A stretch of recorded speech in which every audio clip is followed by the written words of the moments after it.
we're going to go from having this same model for the last 50 years of dentists being self-employed and to going more towards a standardized approach like veterinary, where you're salaried and actually your value is a lot less than what you think it is. Well, I've got 5 robots in 5 surgeries. They work 24/7. There's no holidays. At the time, I had like £8.5 million of debt on my name personally. If this doesn't open up again in June, like you're literally going to be like bankrupt. The way I look at risk is if you lose everything, what's the worst that can happen? I go back to doing clinical. Right, Dev, lovely to have you on the pod. Thank you for making your way over. Thanks for having me, man. How are you? Yeah, all good, all good. Awesome. Just looking forward to summertime. Yourself? Yeah, me too. Yeah, been busy, but looking forward to it. I mean, we've known each other now pretty much since the start of our careers, really. Yeah. And it's been wonderful to see your entrepreneurial journey. Obviously, I've known you since the Dental Circle days, since the Brushlink days. And obviously for the most recent time with your role at Dental Beauty Partners. So it's always lovely to sit down with a kindred entrepreneurial spirit. And obviously what you guys have been doing at Dental Beauty is, I think, really, really interesting. Obviously made a big dent in the corporate landscape. Really sort of out of nowhere compared to a lot of the incumbents that were there already. And obviously you guys are up to near on 60 practices now, are you? Mm-hmm. Yeah. Have you always been an entrepreneur? What's your view on entrepreneurship? Is it a learned skill for you or something that were you there with the lemonade stand outside your parents' house back in the day? Yeah, it's a good question actually. And I was just saying this last week because I think a lot of entrepreneurs probably have it within their DNA from childhood. I don't think people you can be taught to be an entrepreneur. I think you have to have some sort of environmental exposure to someone within close proximity, normally anyway, or some sort of mentor or someone near you who's worked hard in some part of their life or been an entrepreneur. Because a lot of, I think I'm not over-exaggerating, but a lot of our partners and people that I know in the UK, even myself, if you look at hard work ethic, that's kind of the fundamental part of being an entrepreneur. And then I think all the other things around it, you can be a really smart entrepreneur, you can be just hardworking, but that's kind of the fundamentals. So for me personally, my parents, like most Asian parents, came over from East Africa back in the day when they were kicked out from Kenya, had nothing when they came here, and had to work 3 jobs while at university to do pharmacy. And my dad was like very, very kind of into family, working within the business from a young age. So maybe it's child labour, but age of 6 onwards, I was doing 12-hour shifts for pretty much the whole year. And like, after school, weekends, summer holidays, it was just 12-hour shifts every single day, 7 days a week. That was what you did. Christmas Day, 7 days, that's what you did, basically worked in the shop. And I think working in the shop is actually probably the best way of learning business generally, because you learn every aspect of a business. So you get to do customer service because you're having to talk to patients, even if you're not like the first. I was only 6, I couldn't go behind the till straight away, but eventually I did. But even if you're watching people talk to patients coming in, different personality types coming in, how to manage complaints, patients who are just rude, all that kind of stuff, then you also get to deal with like buying and selling stock, even though it's small amounts. But if you're just buying some, I don't know, some lemsips for behind the counter, how much are you paying for it? What's the sale price afterwards? What's the margin? Yeah, it's basic stuff there, but actually that's the same thing as what we do on a much bigger scale now, right? You also get to do the hours in terms of actually working that many hours for the first time, and some people never work that many hours until after they graduate almost, so it's quite an early kind of curve there. Community and purpose, like we used to go after the pharmacy, go spend like 5 hours driving around the community to care homes, drop off medicines. Didn't get paid for it, but as a way you build business up, do referrals in the area. So these are all the kind of little small things you get to learn. Even HR issues with like a small team. Culture. How do you build the team up to kind of train them up as well afterwards? And one of the really important factual things that I personally learned was about being really accurate with what you do, and taking pride in it, because obviously it was a family business, so we haven't got a choice there. But if you put the wrong medicine in the wrong bag, someone could die, right? And I learned at very young, like literally age of 7 onwards, it was like, you're helping the pharmacy, but don't mess about. It's not a joke. Like, this is a profession. You've got to make sure you do it properly, and have that level of detail and being kind of like drilled into my head from a young age was quite good, because I think a lot of people in the industry and just generally in business, generally can be good at talking and not actually actioning and executing very well. Just because you can get away with it, right? But this was an MBA at the age of 7, I guess, from as a kid, you know, in terms of like learning, like you can't mess around if you've got your own business, and this is your like literally what pays for the bills for putting food on the table, right? Yeah. So yeah, I think that's where it started from, and I was the kid who sold Capri Suns for extortionate prices at the age of 7 years old, Making margins, and got detention for it as well, which I still think is illegal, but I don't know why I did it for entrepreneurism. But yeah, 12-pack for 20 quid.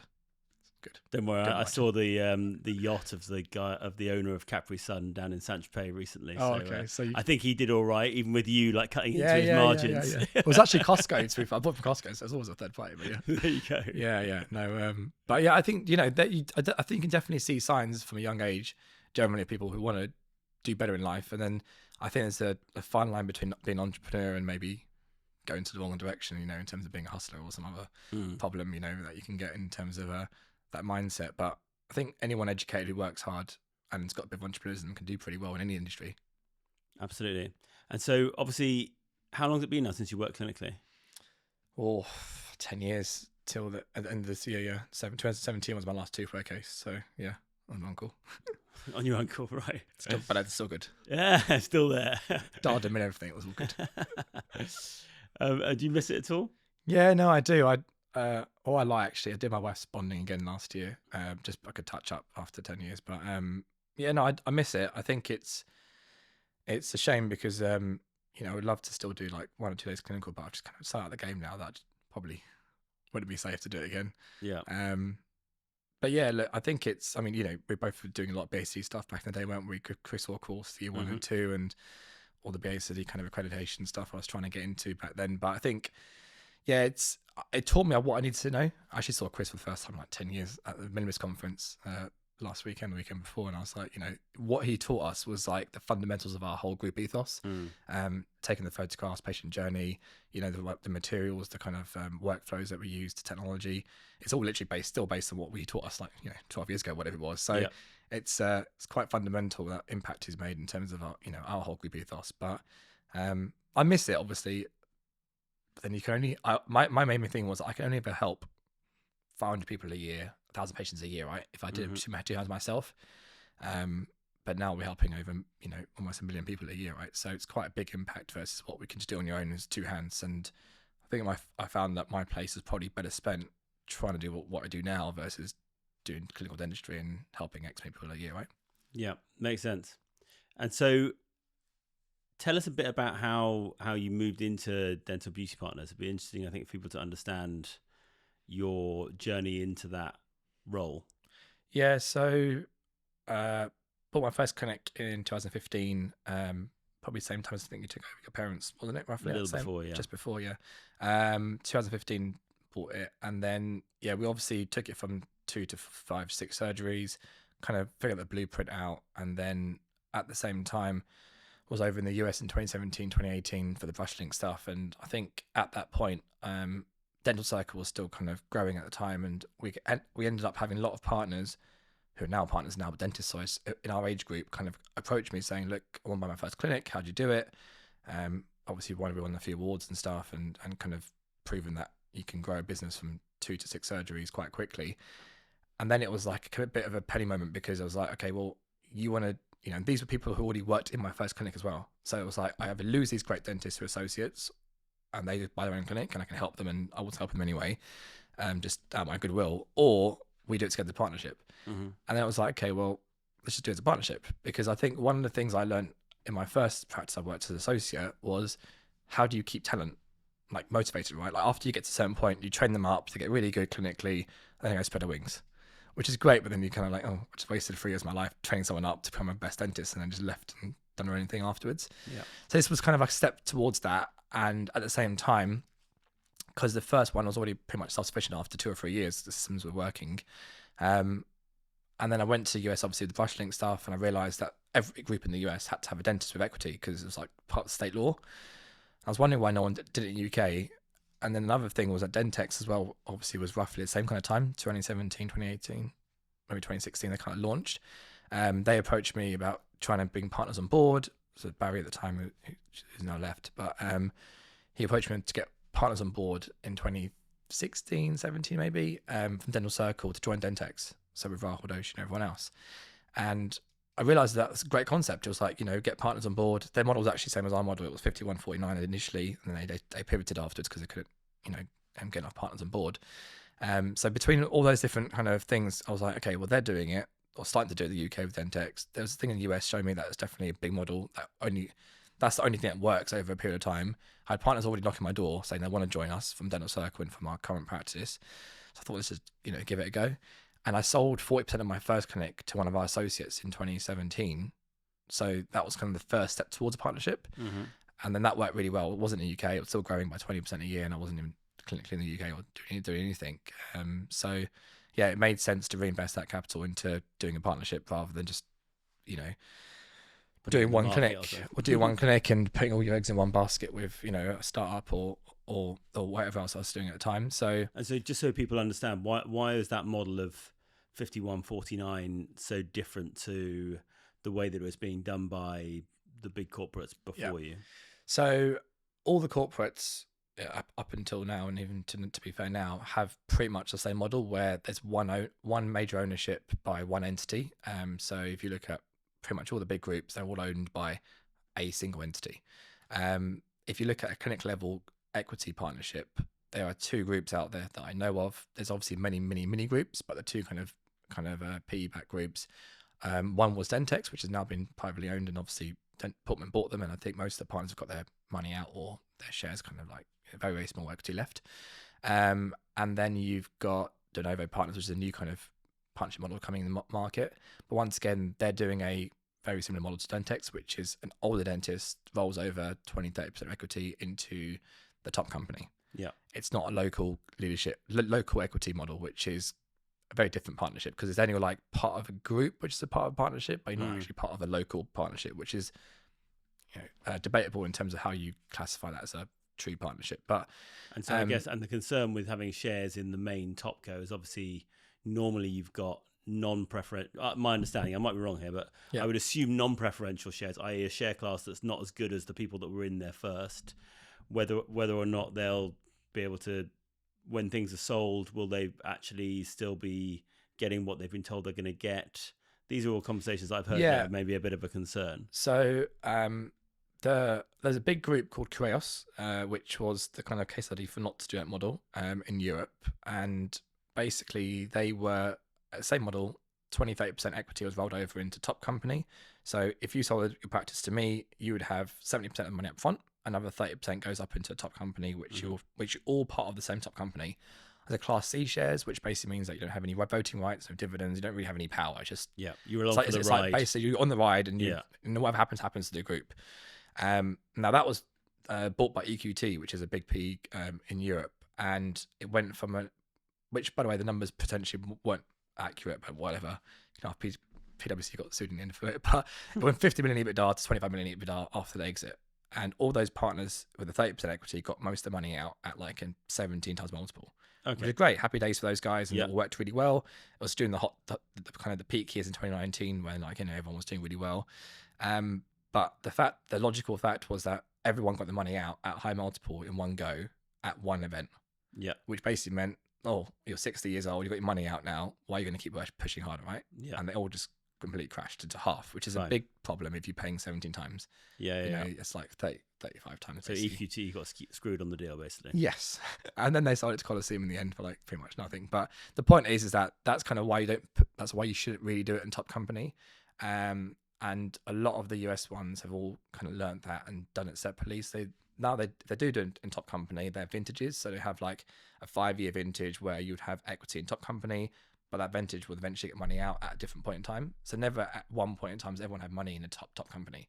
Or most of them do it in just local. So like that clinic on itself is local. You have equity in that clinic. You've got control over it. You work in that clinic. You can control whether it does badly or good because you are the partner in the clinic. Yeah, and that's the best model because that way you have to worry about top company, like who's running it. Does it do well or not? There's the 5 partners down the road do badly, and therefore my equity is worth nothing afterwards. You're master of your own destiny still. Exactly. Do we get the 15 times multiple that everyone's promised?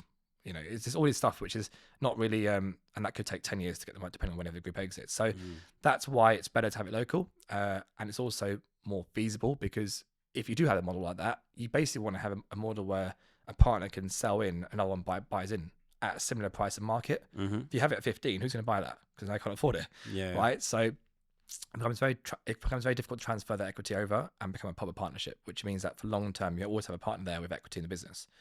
It just becomes, you roll it all up in top cone and they sell, and then someone has to deal with 100% ownership afterwards, which is the same problem you have after 5 years or whatever. Mm-hmm.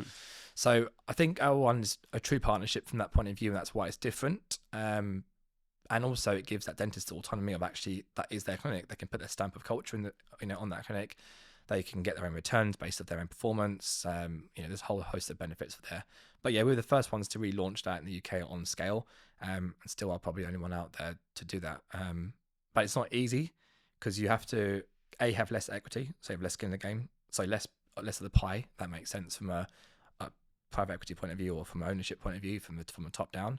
So that's why people don't do it normally, because they're just basically greedy. Most private equity guys want to have the whole pie. They don't want to give anything away.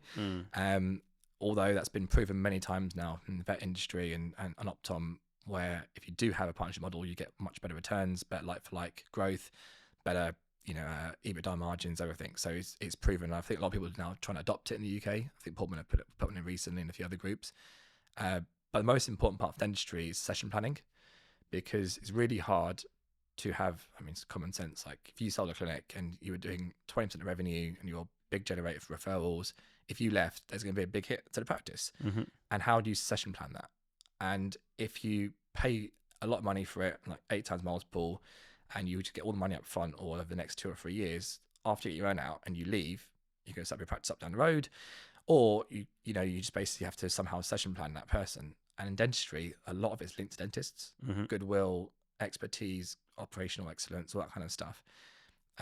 So it's quite hard to make it work if you don't have some sort of way of going, all right, well, I've got some of equity in the business, it's going to be there for long term, at the right age point too, not talking about 65 and the retirement end, talking about on the younger end. Because most of your partners are quite a lot younger than the sort of average. Average is 34 years old, yeah. So they're kind of 10 years in clinical, but we're looking to buy their first practice. So that's kind of our general kind of age profile. But yeah, so you kind of need to make sure that you've got a good mixture of the right mindset, who wants to be there for long term, who's got the right incentives to keep growing and wants to grow, and is coming in at a point where they can make some equity value increase, not just buying it at the point when it's fully maxed out. Yeah. But the good thing about most practices in the UK, especially around London anyway, if you've got a mixed practice, is that there's unlimited demand for patients. Always a space. So you can keep moving it from 4 to 8 to 8 to 16 until you kind of have a hospital basically at the end of it, right? So you can't really ever run out of demand and growth. Every year you can get double-digit growth, which means that it's better than putting money in the stock market or anything else. And what I've learned from the US DSOs is, as long as you can give your partners and your dentists more than somewhere else on their own, from a service point of view, marketing, patients, just quality of life, then they probably will stay with you longer, even if they make good money, right? You can make $1 million, $2 million here and there, but it's not going to be retirement money anyway, even at the age of 34. So a lot of them just, I think, generally quite happy with what their model is and how it works. And, even if they don't, after 5 years want to leave eventually, you can always bring someone else in who wants that model as well. Yeah. Because there's still growth potential, which is the key thing. But it's a very strong acquisition mindset of buying stuff with growth potential, not just buying stuff at the top end that's fully maxed out, because then no one wins, right? We can't make money, neither can a partner. And then as a result of that, you kind of think, okay, this is probably not a good investment for him or for her, right? As a partner. And so you just going from, obviously you'd taken this one practice, you'd built it up from 2 to 6 very quickly. You had a load of good dentists that actually were looking to grow into their own locations. You thought, right, let's take that. We'll go on a journey together. I'll take the fact that you're a brilliant dentist and actually we get on well. Let's go into business in another location. Let's do the same. So at what point did that turn into Dental Beauty Partners? At what point did that, or was it called that already? I can't remember. Yeah, no, it was called Dental Beauty Group actually for the first year. It was what, sorry? Dental Beauty Group for the first year. Okay. That, to be completely honest, the partnership model and the plan completely changed from 2019 to 2021. Our original plan was just to go, all right, well, we know the market's pretty hot for groups right now. There's a lot of investment opportunity from private equity, etc. We know how to grow a practice from like 2 to 5 chairs, or so buy underperforming practices around them 25 belt, and then get to 10 sites. And that was the plan. Then eventually it was going to sell. That was the original plan, to be perfectly honest. It was never going to be as big as it got to now. But I think after a year and a half of doing that, and seeing the demand of how many practices there are in the market around London, in our profile, how many partners wanted to do it, and the fact that like debt wasn't that hard to come around, we grew from. So we put the plan together in 2018 summertime. Like that's kind of when we started to kind of work back from an exit plan of getting to 10 and what we need to do to kind of build up the group to that level. The partners were all bought into the fact that we were going to sell and get out after 5 years, or however long the plan was. Then in 2019 we bought 8, so literally it was like 1 a month for the first 8 months of the year. Then towards the end of it, all self-funded at this stage. All self-funded, yeah. And then we literally went to one hardship bank at a time. So this is quite an interesting story, because when you have a partnership model, the banks have a complete heart attack. Like they're just like, what? Partnership? Equity? I don't understand. Like hardship banks don't get it at all. So rather than having to try to explain this to banks and like try to literally have 25 meetings with them, we just went to one bank at a time, and eventually ran out of banks, because there's only 8 banks in the high street in the UK, right? So after we got to 8 of them, they're like, okay, we've run out of the banks now, and they only want to do one practice with one partner, because it was a separate covenants for every single practice individually. So it's almost like having 8 individual practices, not under a group structure. Right. Just because of the covenants for each one was separate. So you kind of have to ring fence each one. So the EBITDA for that one paid the debt for that one, and that was just one bank. That was like, one at a time. And then got to the end of the year, and we finally got to the point where we found one bank, which was Clydesdale. It's a gentleman called Pat Brenner. You may or may not have heard of him before, but he does kind of like group level or kind of debt for mini groups, like a facility. And we agreed a £10 million facility with him after 2 months of negotiation up until the end of February 2020. And then COVID hit. So he goes, yeah, it's 10 million, all sorted out, all signed off, done. So we had 3 more practices in the pipeline on top of the 8 that were going to complete within 3 or 4 months, within the beginning of summertime 2020. And then COVID hit, and then obviously shut down, like everyone had a bit of a freak out. And then COVID opened up again July-ish time, and then he said, oh yeah, I've been moved on now. I'm no longer the head of the debt for dental or whatever, or healthcare. And the debt's all gone as well. So like, okay, great. So I've got these 3 practices completing. Yeah. Obviously during the whole COVID, we were like telling the owners of these practices, like who actually owned it and selling to us, it's all good, all debts lined up, don't worry. As soon as we open up, we can complete the deals. The partners all lined up for it, all great. And then it was like, bank, you could find like, I don't know, 7 million of debt out of nowhere. Yeah. All the banks were just like busy doing C-bills, because they were just like, if we can do C-bills, which is a kind of COVID interruption loans, which is basically government backed, guaranteed 5%, for them. They're like, we're not doing any dental deals right now, so just good luck on your own kind of thing. Yeah. Then we started looking at bridge loans and started looking at some dodgy people to find money from. It was getting a bit sketchy towards the end of the year in 2020, but at that time, like beginning of September, started looking like we need to start looking for other options here. So we started to speak to a few Ps that we knew already, and then EDG, who actually are our partners now, came along in probably October time. They're looking for a platform in the UK. They're actually looking to buy My Dentist at the same time, which was obviously much bigger than us. We had like 8 practices and they had like 580. And the guy actually, who's still there with me now, SF, head of BD, was like, it's probably better we buy something that's got a good blueprint that can grow and actually build equity value, rather than buying a big. At the time, it was a bit of a mess on My Dentist at the time. They had literally like 0 equity value, 700 million of debt with no kind of growth potential, and just a lot of historic stuff to deal with. Yeah. And the bundle was expiring for their debt at the end of that year as well. So it was a kind of a bit of distress at the time. So they kind of decided to go with us instead, which was the first time they've ever done a deal at less than like 10 million EBITDA for like any platform around Europe. So it was a big punt for them. Worked out well for them in the end. But so that's kind of how we got to where we got to in the end. And it wasn't straightforward as per usual. Let's just take a pause there in terms of like the chronology of the journey, because I think there's loads in there. Let's just go back to that whole 2020 debacle, because obviously you look back on it now and you can laugh about it, but I imagine at the time, like, you were shitting yourself, right? Well, I actually, when COVID hit, I was shitting myself, because when you buy these practices, some people don't realize it, but you put a PG down, right? So you essentially say like, I'm basically personally guaranteeing the debt in his business.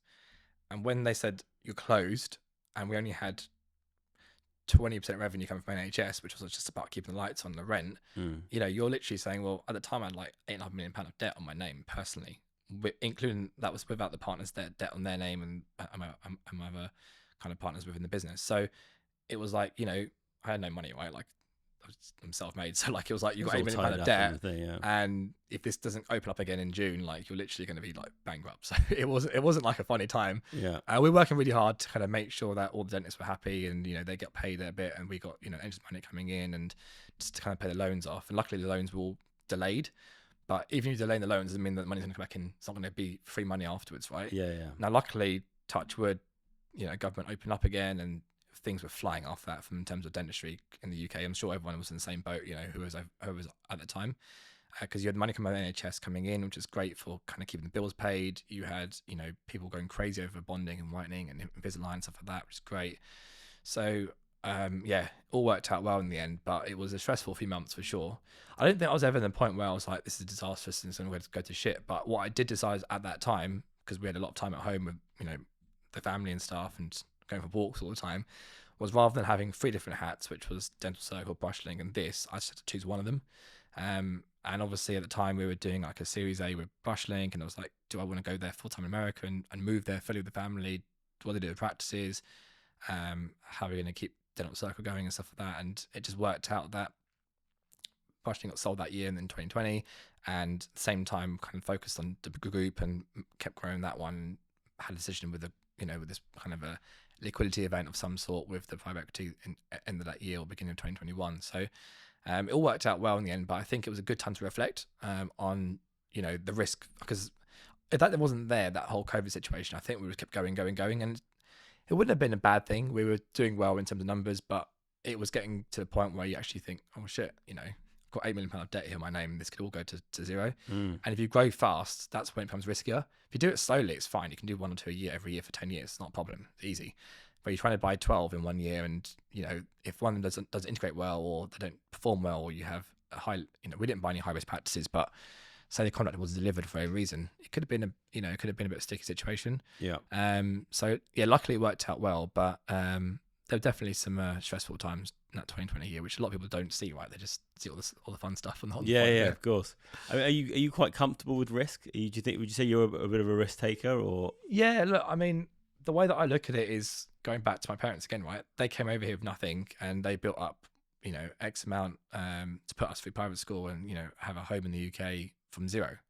So I look at it like the basics are, if they did that from zero to X amount, I need to do 10 times more than that. Otherwise, I've kind of failed. Because otherwise, literally, like if they've done that and they had 3 jobs with 0 support and like racism and all that stuff back in the day, right? And had 3 jobs, and we were basically lazy. That's basically what it comes down to.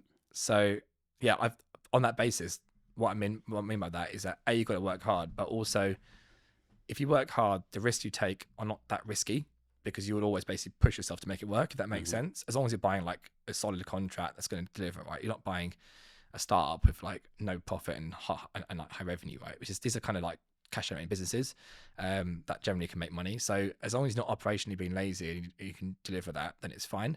But the way I look at risk is if you lose everything, what's the worst that can happen? I go back to doing clinical, right? I do what I was doing 10 years ago. So you're never going to be broke. Yeah. If you've got a degree in dentistry in the UK, as long as you're half decent, you'll make some good money. So there's not that much risk from that point of view. Like, what's the worst that happens? You go back to clinical again. That's always that's in the back of my mind, or any point in time, even now, right? Like, I could lose it all tomorrow and just go back to clinical again. But you haven't lost anything really. Like, what have you lost? You're not going to lose your house. You're not going to lose, well, now anyway, because there's no PGs anymore. But you're not going to lose your house. You're not going to lose your family. Like, you'll still be alive. Yeah, you'll still be healthy generally, and you'll just do what you're doing. And because you're young, it's not like you're losing everything when they're at school, like, and they're in the middle of the GCSEs or anything. These are, what's going to happen? I'm sure it's the same probably the way you think, right? Like, it's not like you can be on the street like broke, right? Yeah, exactly. Whereas if you was buying 20 pubs and they all went down, you could be bankrupt. You could be like, well, I mean, I've got a lot of obviously, being that I live a split life, part in the dental profession and part in the startup world. Yeah, I obviously have a lot of friends and colleagues in the startup world, founders, who own very successful startup brands, but there's obviously some that you see that fold, Yeah. especially in sort of food and drink and stuff, where Mm. trends can Change. change rapidly. I mean, sort of the whole vegan space was so big a few years ago, and now everyone's moving away from it. And a lot of these guys and girls have put their PG on their house and bet the house on the deal. And it's obviously I've invested a huge amount of money into Parlour, Yeah. but I know that I've also got my practice and my clinical capabilities as a backstop. So it does give you a bit more certainty. A bit more of a defense, I guess, against the worst case scenario. Running a healthcare business like a dental practice is not simple. Different income models, complex regulations, and real world pressures all alongside the day-to-day reality of managing a growing business. And that's why Barclays supports healthcare professionals like dentists across the UK with a dedicated healthcare relationship management team and finance designed to help your business manage cash flow, invest, and most importantly, grow. I've banked with Barclays since I was a kid, so it's fantastic to have them supporting the pod and our profession. To find out more, search Barclays Business Healthcare online. Terms and conditions apply. All lending is subject to application, status, and eligibility. Now back to the show. Yeah, that's why I always think that we are very fortunate and almost like kind of not fully entrepreneurs, if that makes sense, because I think full entrepreneurs risk everything, like literally to the point where they can go bankrupt. Whereas we both know that, like, worst comes to worst, you still make a few hundred K a year from just doing clinical, right? Like, it's not the end of the world. Yeah. Like, what's the worst case? You'll still be probably still top 1% of earners in the UK on our age group. So, you know, we're not that kind of like, you know, I feel a lot more respect for some of those kind of startup founders, like the same kind of situation. I had friends that, you know, who did that as well, who literally go from like a normal, you know, 9-to-5 job earning 30,000 a year or whatever to putting everything they've got into this, and it's literally like their whole livelihood. Life or death almost. Yeah, and that's kind of, you know, really kind of goes a long way in terms of the mindset of going like, this is literally going to mean like I can't eat food otherwise, and they kind of have to, you know, I know some guys who actually have 1 meal a day because they can't afford to have 2-3 meals a day because they want to put the money into the company, right? So that's proper like, you know, hardcore hustling. Whereas we just go, I'm still at Nobu, even though I'm still like I'm a founder. It's not the end of the world kind of thing. So, you know, you'll be okay. And I think that's where like we are very fortunate in having that degree. You know, when we graduated, I knew straight away that degree would be for life, like my backstop if anything ever happened, you know. So well, for many reasons, it's more so why dentists should take a bit more risks, maybe. 100%. And actually, yeah, it's certainly for me, in terms of everything I've learned through the journey of Parlour, has obviously been very fruitful and beneficial for Parlour as a business itself, but it's also doubled back into my dental business and given me a very much broader scope and understanding of what's going on out there in the ecosystem around team, around marketing, around actually understanding your finances in a much deeper fashion. Yeah. I mean, I think it's a great kind of like mini MBA for doing a side hustle of some business as a dentist, because you get to understand proper business, like as it, you know, on a standalone basis, not just having this guaranteed patient footfall coming in with no patients, you know, to worry about ever having, you know, profitability issues. Yeah, exactly. You start from scratch with zero profit. You're like, well, I've got to make this grow. And Dental Circle did that for me, right? Like I kind of, you know, with Amit, we both kind of set something from scratch, and it was all about like looking at like how much money you're going to make, how much profit you're going to make based on the P&Ls, how you're going to, you know, do marketing activities, all these kind of things. It was a much smaller business on scale, but it taught you the basics of a startup. And I think that helped a lot when it came to getting my ideas behind a group structure and what you need to grow a group, and what like brand and all some of the things that are quite important. Because I think a lot of dentists take dentistry clinical and they didn't go, I'm going to buy 2 practices and 3 practices, and never did anything else outside of that. As a result of that, they haven't learned some of the things that you actually as a founder that you should really know about. And that's why I don't do as well than maybe someone coming in who's not dentist trying to do a group, right? Because they haven't got a different perspective. Yeah, they just think of it as clinical times by 5, 6 to 7 surgeries, or 2 practices or 3 practices. And they always end up becoming very micromanaging, because of the fact that as a dentist, you are a micromanager, right? You've got a nurse there, you've got all control of your hands on your teeth, and that's it. And a lot of them end up taking that same mindset to 4, 5, 6, 10 practices, even though they've gone, you know, mini group. And I really learned that to take a step back and not working in the business every day is probably better, which obviously you have to do as a startup eventually if you're at a certain size, you know, or whatever. So what do you think are like the main things that sort of dentist is is not doing in those new practices? Like, are there standard things that you see? I'm sure you look at loads of practices for sale, loads of P&Ls and everything. And are there certain things that you see? Oh, this is the classic micromanager dentist who sort of bought a few extra practices, but actually hasn't spent the time to educate themselves around the business side of things. Yeah, look, I think a good example of that is you have one practice who does really well and operates so slick on every single area of the business, right? And it's just a one-man person doing that. Like, there could be the owner of the practice become the manager of the practice at the same time as the marketing guy, same time as the HR, same as everything, right? So one man, very, very, or woman, very kind of expert running the practice, and the margins are good. So you look at margins, kind of how you can look at performance, right? Now, if you've got a UA contract, then obviously you've got a high margin because it's a specialist contract. But generally, if you look at a general practice, high margins normally mean running it quite well. Generally, maybe you look low cost, or you've got high revenue, or whatever it may be. If you look at a group, then you have, say, you've got 4 practices, and that same 4 practices have got the same EBITDA as one practice. They're not running very well, right? Because you look at the margin, you think, all right, why are you only at 18% margin on 4 practices and your EBITDA is only like 500k? Because you haven't looked at all the different areas of those KPIs very well on a mini group basis. And that's what happens normally, because you can't physically be there all the time clinically in all 4 practices. You can do maybe 1 day each, but you can't do 5 days a week. And then all those efficiencies for the one practice that were doing really well when you're like a 30% margin has now been spread over 4 and actually just got more practice, but kind of the EBITDA is say kind of flat or a bit higher. I actually talked about this at the Dental Forum a few weeks ago, but a lot of mini groups, if you ask them why you buy more practices for right now, because they're kind of youngish still, they're like 35 to 50 kind of years old, they've got equity value for the first 2 or 3 sites, they'll buy more. You actually look at it and you say, you're buying it 8 or 9 times, or even some of them, 10 times with capex, and you grind it by 20%, so you're back to 8 again. But your group's only worth 8, so you've actually made no equity value, over the last 5 years of that practice.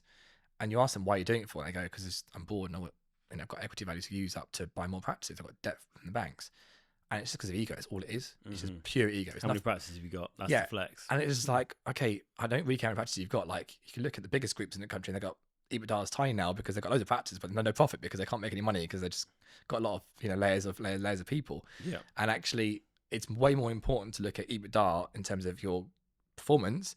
So we only have 60 sites, and I say, look, I'd much rather have 60 sites that are performing really well with much higher revenue per practice and a much higher EBITDA as a group than have 200 sites with the same EBITDA. Right? So our EBITDA now is probably the 5th in the country out of all the groups in terms of size. Which total, yeah, after head office costs, which is we're probably like the 10th size out of all the groups. So in terms of number of practices, yeah. So 60 sites with 145 million revenue, and EBITDA is like just over 28 now. So it's much better to have a smaller group with much better quality than having loads of practices to manage and loads of different layers of people to manage as well, and more headache. And I think that's something that a lot of people don't ever talk about. They talk about revenue and number of sites as a top line. Yeah. But this is saying about revenue and profit being sanity or whatever it is. I think it's next time someone tells me how many practices they've got, I'm just going to straight up say, what's your EBITDA? I don't care. What's your EBITDA? Because I think it's like you can buy loads of practices. I can buy way more practices if I wanted to, but if there's no point in buying practices if you're not going to make a good amount of, and it's all about equity value as well, right? Like, you can buy loads of practices and have a high EBITDA. Like, there were some groups that sold in the last 10 years had great EBITDA, but then at the same time, the equity value they got because they're buying it at 10 and they sold for 11 or 12 meant they didn't make much money in terms of equity for the founders or for the shareholders, right? So it's also about net debt, and a lot of people don't get to that balance sheet level of looking at like, oh, I can see this big group's got loads of practice and loads of revenue, but actually the debt's so high that they've made no money. So they exited for 50 million and they had debt of 49 million. So great, they made 1 million. Happy days after 10 years of working. Yeah. So like a lot of them are really just into like just kind of like that top number, and I think it's a PE kind of mindset, right? It's like just buy, and we'll just sell for the biggest multiple. And that was fine, but to be fair, that was actually fine because you get away with it before 2022. So prior to 2022, you could buy any practice you wanted to for like 8-9 times multiple and sell the group for 15 times, and that was like normal for like a 10-year period because debt was like pretty much zero, and it was easy to kind of just keep funding it from debt. But now the multiples have all come down to like, my dentist sold for 8 times recently. That was last year. What sold for 8 times? My dentist, which is the biggest group in the UK. So they sold for 8. Bridgepoint. Bridgepoint bought that for like 8.5 times. So that's now set the precedent of like, all right, well, as a big group, you might get 10 if you're lucky. for most groups, unless you're doing some exceptional stuff. But putting it at 10, maybe 11 if you're lucky. So Dante, another big group in Spain, sold with 100 million EBITDA for like 10 times last year, just after my dentist. So that's kind of now set the precedent from like the 15 to 10.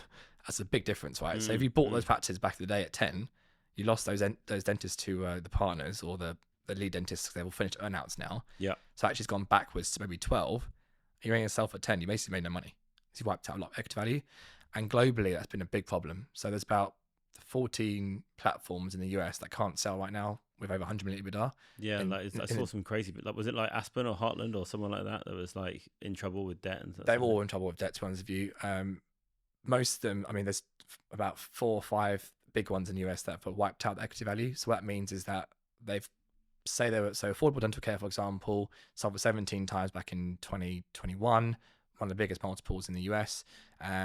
They got bought by Medubula, which is a sovereign wealth fund from the UAE. They've now wiped out the equity value. So basically the bank owns it and there's no equity value left, and they've just given basically back to the key. So it's kind of like own into administration pretty much. And that's, a relatively large group of 100 million plus EBITDA. So it's very common now that almost all the big groups have got structural debt issues. You don't see it unless you look at the balance sheets properly.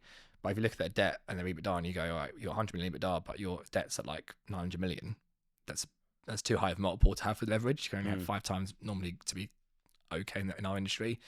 And that's where it's a bit worrying, because those ones are now just finally kind of getting to the end of their kind of terms for refinancing. And they refinance, the bank goes, I'm not going to give you money back unless we kind of take equity out off you guys, everyone. And then everyone gets wiped out. And there's a few groups in the UK that's happening the same thing as well right now. So it's it's a combination of buying really high prices from the platform in the beginning, which is the P's fault, no one else's. Well, that was the market at the time, wasn't it? Right? Yeah, like everyone was doing it. It was, but then you know what? I look at it, and even then I was just like, this is completely bonkers. Like, how can you buy practices off really good dentists operating really well at 8-9 times, and then expect them not to leave after their earnout's finished or retire, somehow session plan them to do $1 million a chair or whatever they're doing before in the UK, and then expect to get multiple arbitrage afterwards? Because if you lost that dentist who left, and then he, say it's doing 500k EBITDA, the guy was doing $1 million a chair on 4 chairs, he's now left. People our age can't do $1 million, most of them, because they're quite, they want to work 2 days a week. So they want to go in there. You have to now hire 2 more nurses to do 3 chairs rather than 1 chair, and you can't, get more good conversions.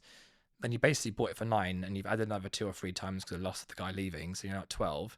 Like, it was never worth more than 12 anyway. It got crazy where COVID came in and everyone was just very short-sighted, wasn't it? Very short-sighted. And there was no integration. There's no kind of systems and processes put in place in these practices. There was no thought about how you're going to grow it. There was literally just like, I'm buying it. I'm not going to change nothing. I'm just going to buy it and just flip it. And we've always been because of our model, we've always been the mindset of, if I'm buying something, I want to grow it so I can bring my multiple down from 8 to 4. Yeah. And I think that's just a disciplined way of investing in anything, So, but are you of the mindset then that you should always be buying a reasonably small location with space to grow so that you can control the growth, in essence? Yeah, it can be a big practice. It can be anything. It can even be a Kiss Dental. It can be anything you want to. The key thing is that you need to be able to show some sort of growth, both for yourself in terms of equity value. Because if I'm buying a business at 8, I want to make sure I can double it so I can get to 4. And there has to be a plan behind that. And you're going to execute the plan, right? But I mean, you'd be surprised. Most of these groups had 0 planning. It was just like, I'm going to buy it. I'm going to leave the EBITDA as it is for 5 years. Just roll it up. Just roll it over and I'll be fine. I'll just sell the whole thing off in 3 or 4 years. So that's all they did. That's why they bought 50, 100 a year, during the good in the good days. But it was very, very blind in terms of actually common sense, really. Like, if you're going to buy a business now, you're not just going to buy it and not do anything to it. Most mini groups are all doing the same thing that we're doing. They're buying practice, they're adding value, they're doing systems, process changes, so they can actually make some money out of it, not just leave it as it is. But then it was easy to go, all right, let's buy the top 100 practices in the country that are all doing really well with the highest EBITDA, put it together and flip it and see what happens. But if you don't flip it, you get burned, right? Because eventually someone will get burned into that line. Yeah, that debt needs to get paid eventually. Yeah. So what does that mean then for the sort of average practice owner now in terms of forward-looking market? Obviously, I'm not going to expect you to get your crystal ball out here, but how would you position yourself if you were me right now? Let's be selfish here. As a single site location that's growing nicely, is it should we be concerned that obviously all these when these big corporates do blow, if the debt does all fall into administration, is that going to have a knock-on impact on the rest of the industry? Yes and no. So since 2022, majority of the acquisitions that are happening, apart from ourselves, haven't been from the big groups because they've all stopped buying because they've got no facility now to buy stuff, right? It's basically been from the mini groups.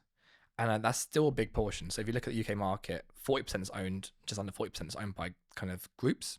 Half of that is mini groups, half is big groups. So 20 plus sites are big groups and 20 less is other. So 20% of it's owned by mini groups. And they're all young, entrepreneurial, 30 to 50 years old dentists who want to keep buying more practice because of ego. So it's still a big market for people to buy your practice, for example, because they actually are happy to buy it and they can see value in it and they can do whatever they want to it. So that's keeping the market multiples quite strong still. And actually, it's been very competitive in the last few months because of the dentist contract changes.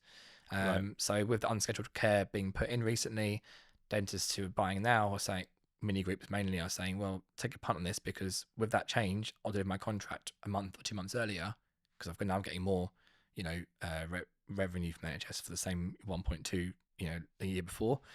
And therefore, I'm kind of getting 2 months of free revenue from private because I've finished the contract earlier, and therefore I've got revenue from private, which is not taken to numbers yet. So they're taking a bit of a punt, paying a bit more for it because of the fact that you can get this extra 2 months revenue in terms of the calculation. So I think it's fine. There's always, the good thing is we're not at a point where we're saturated yet. So we're only 40% owned by groups of some sort. Yeah.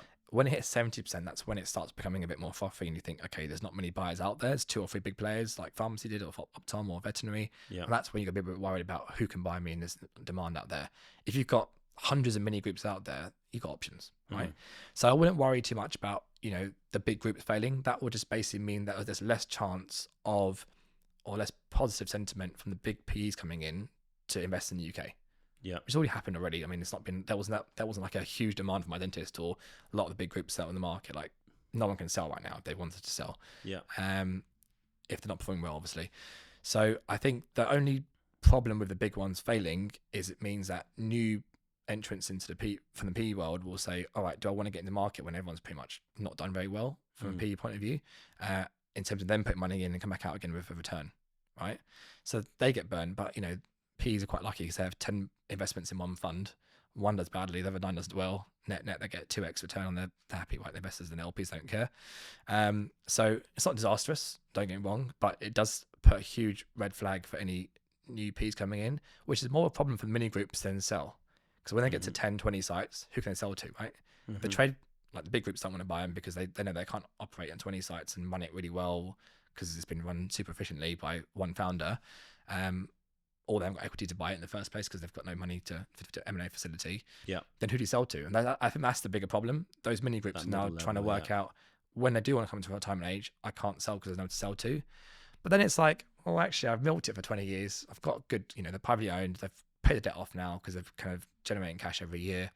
So do I need to sell for a huge value or not and to pass to my kids or something like that afterwards, right? So we're not there yet with the mini groups having problems yet, but we are starting to see some smaller groups trying to come to market and not sell. Really? So there's been 3 or 4 of them with like EBITDA of 8-10 million haven't sold in the last few years, and that's kind of in my world what happens.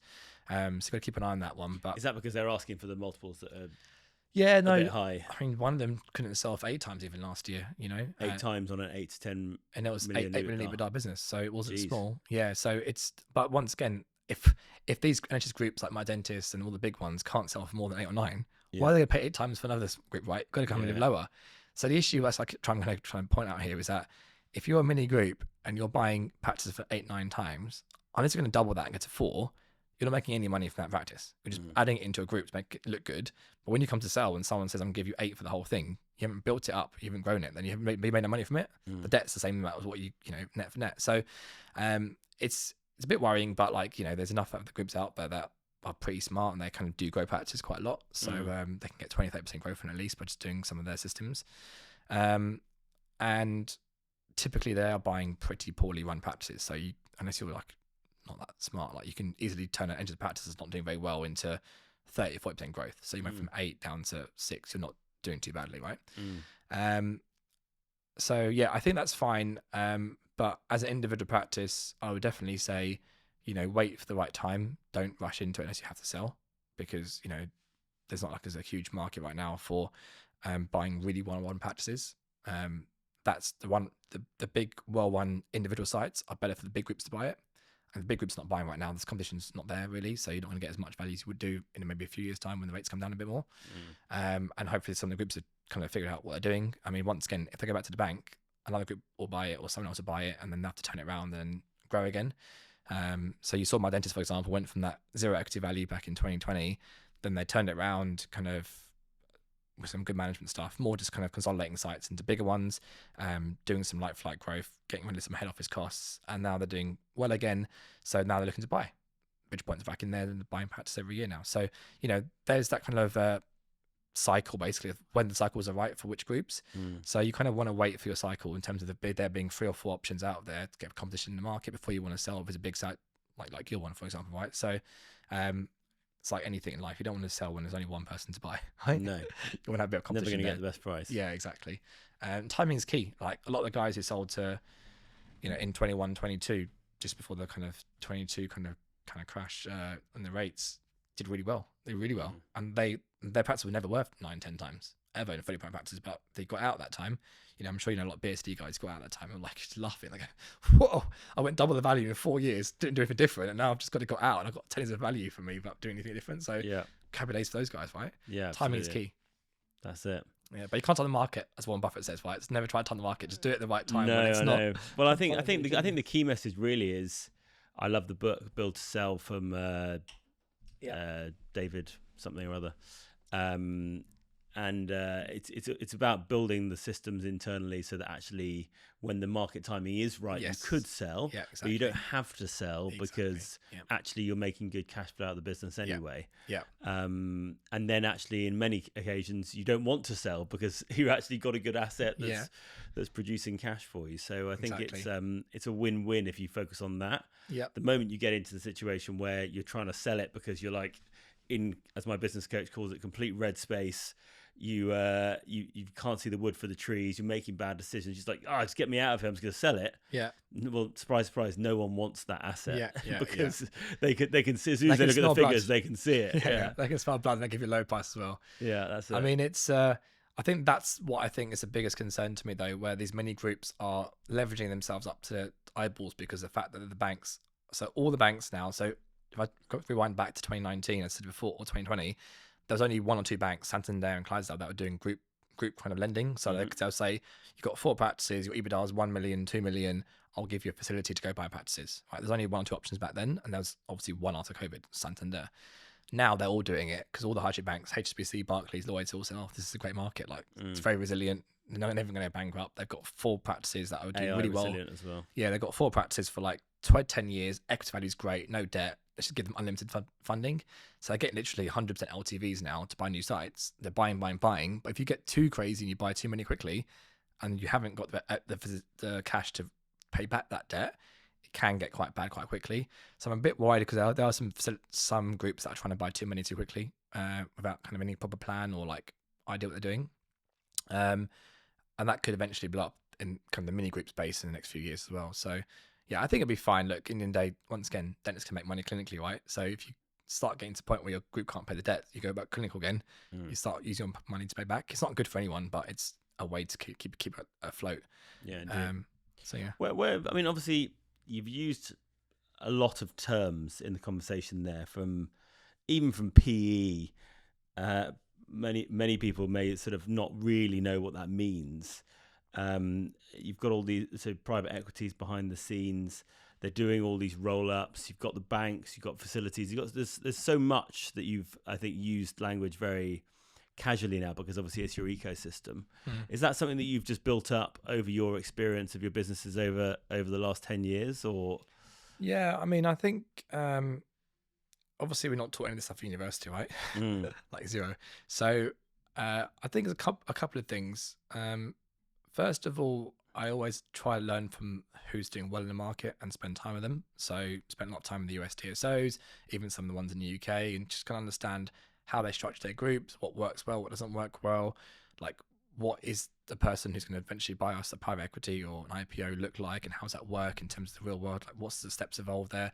Spend a lot of time with bankers, from the big banks to understand, like, how structured, how do you structure a deal, how you structure an exit, how you structure an IPO, all these kind of things. So you've got to learn from people out there. Same as how we do dentistry. So you've practically taught myself. gone and you've gone and just say, can I have a chat? Can we go out for dinner? Like how yeah, I mean, look, the good thing is that to learn all these things about what are the key, work back from exit, basically, right? So who's going to be your advisor or sell your group in the future? And that's going to be one of the, a few years ago, it was the smaller banks. It could have been a Christie's, it could have been like, a Lincoln or, international or kind of a smaller kind of, M&A advisor. And then now it's like Rothschild, JP Morgan, kind of those kind of banks in terms of the size, of the deals that they do. And you speak to them, I catch them probably once a quarter, just to see what's going on in the market, who's out there buying, who's selling, what's been, because you also learn from the buyers of who they sell to, right? So if, for example, last year, so like meeting someone from Bridgepoint. So basically. Bridgepoint, for example, went through the process, right? But we spoke to all the Ps who looked at my dentist, and some of them actually would, I was advising some of them, and they were saying, this is what we're looking for, this is what we risk, what risk we put in the model for 5 years, is what cash flow we think we're going to get, what multiples we're putting in terms of our exit in 5 years' time, what our thoughts are on IPO in terms of risk and not happening. And that's a really good way of learning, because you're basically in the mind of the buyer. Right, if you get in the mind of the buyer and you get to that point and think, oh, this is what they want, this is what they think is a risk, this is what, and you can put that in your business and make sure that doesn't become a risk for you. You're basically creating a business that is always exit proof, that comes to it when you go, well, I've got a tick, I've got no issues with recruitment, I've got no problems with like growth, I've got X, Y, and Z, and you go, all right, this is a perfect platform for someone to buy. Smart. Right, so I've always done that, even from like when we first set the group in 2018. Before I ever set the group up in the beginning, I actually spoke to 10 different advisors in the city and said, like, how would you structure this from a debt point of view? How would you structure the joint venture model in terms of the shares and what kind of, because there's loads of ways of doing things. It's not one way, right? Yeah. And these guys have all done it before, 20, 30 years, experience. And it's kind of great to learn from those people rather than trying to figure out yourself. So again, just cold outreach. What, Yeah. LinkedIn? LinkedIn, because once again, a good thing about that back then in 2018, 2019 is everyone wants to get dental, right? So if you're a dentist with a platform or looking to do a platform, they're like, oh, great. Like, they're salivating in terms of, we can sell your group in the future and we can make some up, So everyone wants to work with us in our industry. It's not like it's selling vegan hamburgers and no one's talking to us anymore. Like we're in a very hot market at that point. Not as much anymore, but now we're at a certain size, people obviously, still want to, because their fees are so big, right? They'll put time and talk to you because they go, well, when we come to sell you, their funnel. We'll make 20 million for like a 6-week deal. Like, happy days for you guys. Right? that's actually where they put all the legwork in. So, at a certain point, you got to use your contacts or LinkedIn kind of just to kind of outreach them, trying to just talk. That's how I do most, anything I've learned over the last, even with Dental Circle back in the day, right? It wasn't like with revenue coming from day one. I'd go speak to every single kind of industry supplier out there to get them to speak to the right marketing team or the right MD to go, how you can sponsor us, how you can work with us, right? So it's always been outreach. And I think a lot of people miss out on that. I mean, LinkedIn's incredible. Like, you think about it, I don't know how I'd live without LinkedIn. Like, I actually joke, I joke about this, but I've done all of my senior recruits from LinkedIn, free of charge, zero agency costs. Marketing, obviously, in terms of what we do as a group and how we grow and stuff like that's been great. It's great for brand recognition, but learning from other people and finding out, like, who has sold, who hasn't sold, in terms of like healthcare services right now, speaking to the right brokers and finding out who's the kind of key people in different kind of, brokerages. It's great. And it's all free of charge. I imagine this 20 years ago, I don't know how people did it, right? It was like word of mouth, and you might meet someone luckily in the conference, but that's why I can do everything from a computer now, because I don't have to go anywhere. I can just go, oh, great, this person sold that business. Let's have a chat with them and see what they went through. And everyone's pretty friendly on there as well. Well, especially with AI now, you can, I think, probably find out very, very quickly who's involved with every deal. Yeah. And then just jump on LinkedIn and just hit them up. Incredible, yeah. And I think for being in an industry where I'd learned it from scratch, that's been one of my biggest assets in the world, like that LinkedIn platform. Even with, trying to find, dentists, recruitment, specialists, even looking to buy practice, everything's on there somehow. And you can just, if you use it correctly and you've got a decent profile and someone speak to you, you can do quite a lot on it. I mean, LinkedIn's been huge for me with Parlour. I will oftentimes go into a retailer meeting and they'll be like, how's it going? La, la, la. and they were like, "Oh, I've been seeing what you've been doing on LinkedIn. You Yeah. guys have been killing it. You're Yeah, yeah. everywhere." Yeah. And it's like, wow, I didn't realize anyone saw it my LinkedIn. And same with investors, like you get the same thing, and it's like it's fascinating. But that's why I say, like, if you've got a business, whether it be parlor or dentistry or anything, add everybody in that industry on your LinkedIn, because the most I can say yes to it, number one.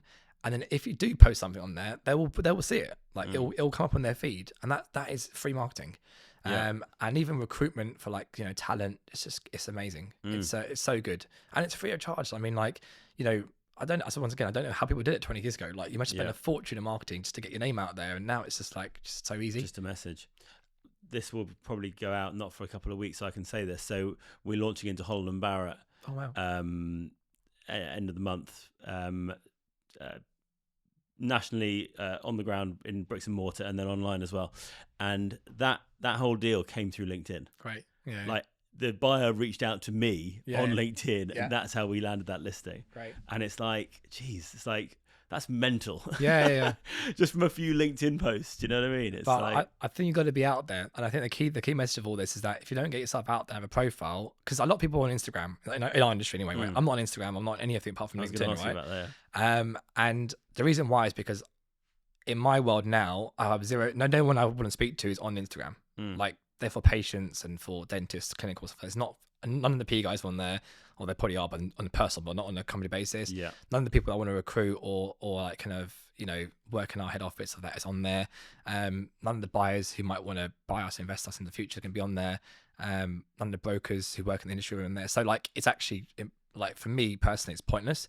Yeah. But if you are on Instagram, great, get yourself out there, because you can get more followers, and they could potentially be your patients for doing bonding or whatever, right? Or in whatever industry you're in. So I think you've got to get out there. You've got to be active, because that's just free of charge, number one. But if you can do that, and you do it well, and you can build a good brand, just as you've shown before, right? Like, how amazing is that? Like, you've just got one of the biggest, you know, probably I'm guessing one of your probably most famous, like I've been after them for 5 years. Yeah, it's like your number one kind of goat that you'd want to get to in terms of a brand, right? To be associated with in the UK. You've got it from LinkedIn free of charge. I mean, like, happy days, right? Like, yeah, exactly. Good. Yeah, I mean, obviously you've got to be doing all the standard stuff well as well. But of course. Sometimes you have to create your own serendipity in life, right? Yeah, 100%. And I think that your tools there in terms of outreach is absolute gold dust for anyone that actually. I think people just think these things happen, right? Yeah. Definitely not. And actually, there's so much going on behind the scenes in the DMs, like the cold outreach makes such a difference, especially when you manage it with. I think class and authenticity and humility, and you approach it from a place of respect. I get loads of messages which are just not respectful at all, and you just immediately just go away. Like, I'm not even going to reply to that. But I think if you come at it from a position of learning and, like, as I say, in a respectful manner, then it's easy to do. Yeah, I'm sure you get the same thing. We get tons of these kind of AI generated LinkedIn, like just scam or spam, right? And actually, that's annoying for me, because that's the one thing that I would probably somehow want to how to get with that, because then I actually miss out on pop-up messages that actually do matter, because it's like it's filtering hidden between like loads of shit. Like, it's like 55 terrible, like, you know, AI messages, and then one of them's actually good, and I missed that one because I didn't actually read all the messages because it's just too much pain to watch every day. Yeah. So yeah, and that's the one bad thing about LinkedIn. I don't think you can do that same thing on Instagram. Can you DM like with AI and stuff now, or? I imagine so. Oh, you can. Okay, but I don't know how. But yeah, it's certainly on. I mean, even in the comments on LinkedIn, it's now all AI slop, isn't it? I don't know if you've seen that. Yeah. It's like, it's just too perfect. I can see that you have an oral care brand, and well done for what you've done. It's the person from Thailand with like zero experience dentistry. Like, how do you know about my business even? Like, thank you for that. Yeah, exactly. It's really interesting that you're not on Instagram, though. I find that, like, for our generation, like, millennials are so Instagram heavy. Is that is it a intentional execution, or? Yeah, you know what? I was on Facebook at university, and I kind of got off it straight pretty much after I graduated. Well, I was on there just for about a year or two for Dental Circle, and I got out pretty much in 2014. I think there's three things, right? One is time and effort. I think you could, I mean, I don't know if you ever checked how many hours you spent on Instagram, right? But it's a lot of hours in your life.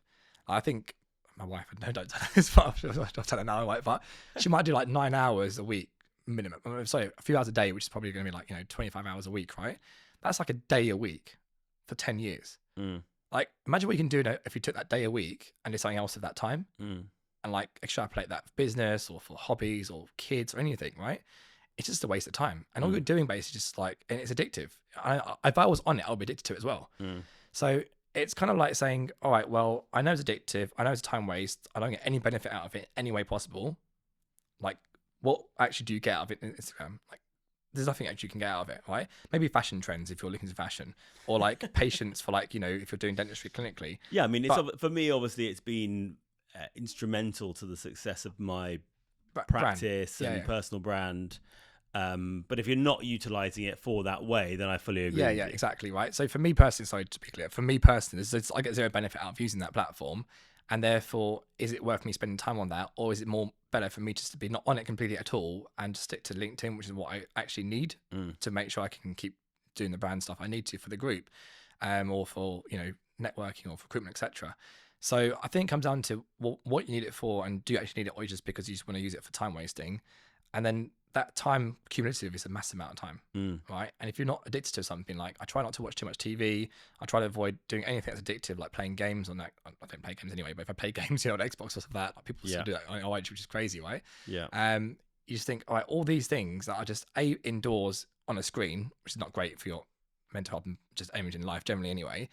B, I'm taking time away from people or things I could be doing in my life that's actually more beneficial, like the kids or the family or just working that's a bit more productive, or health stuff. So there's a lot of things that I think people should take into account. That if I don't need Instagram, don't be on it. And I know a lot of people who are on it for no reason. Like there's no benefit. They're not even on dentistry. They're just doing it because they're just on there just to like basically kill time. It's killed time, but it's also living for other people. That's what they're doing. They're going, oh, this celebrity did this thing, or this person I know did that thing. I'm like, live your life. Don't worry about what they're doing. Just live your own life. And I think it comes down to because I don't give a shit about what everyone thinks about me, or I just don't care about anything in life generally. About I do what I do want to do, and it's the way it is. But a lot of people think about other people too much, or try to like want to be like that person, or want to be like that a celebrity or whatever it may be, right? And I think it's living for other people too much. Yeah, which is a bad way of living life anyway, generally, to be honest with you. Absolutely. And plus, you're only seeing the highlight reel of everyone else, so you think that actually your life should be more like that, when actually nobody's life is. Yeah, exactly. That's it. So, what do you spend your weeks doing then? What's your sort of weekly structure look like nowadays? I don't really know what you do. Do you know what I mean? In terms of like, I'm sure you could like imagine what I do in terms of a structure, but like.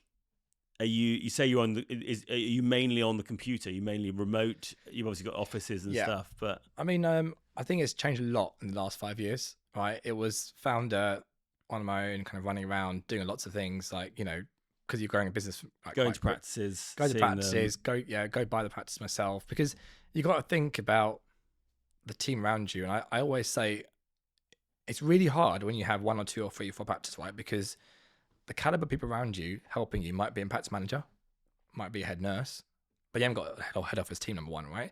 Even the first 20 sites we had a very small head office team, and they weren't great caliber because we couldn't afford it, right? We couldn't go hiring CFOs and COOs for like, a couple hundred grand, $100,000, right? So you're like, okay, I've got to basically work with an ops director or an ops manager who's just about got GCSEs, and like they understand dentistry, but they don't understand commercials that well and not that smart. So it's hard because then you have to always check that they're doing everything. And do it and be with them. I'm sure it's the same for Patel, right? Like can't go afford like really expensive CFOs right now. Like expensive. I mean, we're very lucky we have an amazing MD. I'm sure you have a great team. But no, obviously like what I mean though, right? Like I can't go and buy like L'Oreal's CFO or something. Yeah. So like at different stages in the journey, you can afford kind of better roles. But the first 2 or 3 years, we didn't have a very kind of a massive budget until after the P deal. Then they said, look, go higher and kind of get your team you need. But even then it was kind of like keep it lean enough that you need for 20 sites, not go buy like £5 million head office cost straight away. And it's a really hard balance there because you want quality, you want the best people in the industry, but if you overspend on your head office costs, like from a group point of view, you go from, say you had 4 million EBITDA, right, in 1 year, and your cost of 2 million. You've just wiped out 2 million now, right? So now it's 2 million, but the debt's still there and payments are still there, right? So now you're in negative cash flow. So it's quite a tough one to do in terms of the timing of that. And that's really hard. I've spoken to loads of people from big, massive companies, small ones. And that growth of the high growth companies is so hard to get that timing right of when do you hire the right people at what point? Because everyone says hire ahead of when you need it, hire the best person Yeah, yeah. first. It's all about the people. You do that, and then And you then get it's wiped like, out. right, my head count is like killing me here. Yeah, yeah. No, there's a really fine balance there, right? And I would always say, like, I would be on just literally on the curve rather than above the curve, because especially with interest rates that went up in 2022, right? Like, so we went from 2021, bought 40 practices in 2 years, right? So it's really quick. So we bought 30 practices in 2 years, really quick growth. Then COVID, so the 2022 rates went up, and we went from like having to pay 7% interest to like 10% interest. And I was like, whoa, I've got loads of payments now. I've got head office costs at like 5 or 8% of our revenue, which is crazy high. I've got to keep buying to outgo that and grow it to out kind of if you've got like say you've got EBITDA of 10 million, head office is 4 million, then you've got 6 million left. It's, it's quite a big hit. There's almost half your EBITDA gone to head office, right? So you've got to grow fast enough. And if you're that sticky point in the middle where like a lot of mini groups are like between 20 to 40 sites, you can never outgrow that, because you need to have like 80 practices minimum or 80 revenue to kind of make that head office cost, because it's a fixed cost, right? You can't have a CFO for half the price. You can get interim ones and fractional ones, but it's quite hard, right, in our industry. So you have to have a CFO, a COO, head of ops, all these different roles. You can't really get like half it. You have to go for all of it or nothing.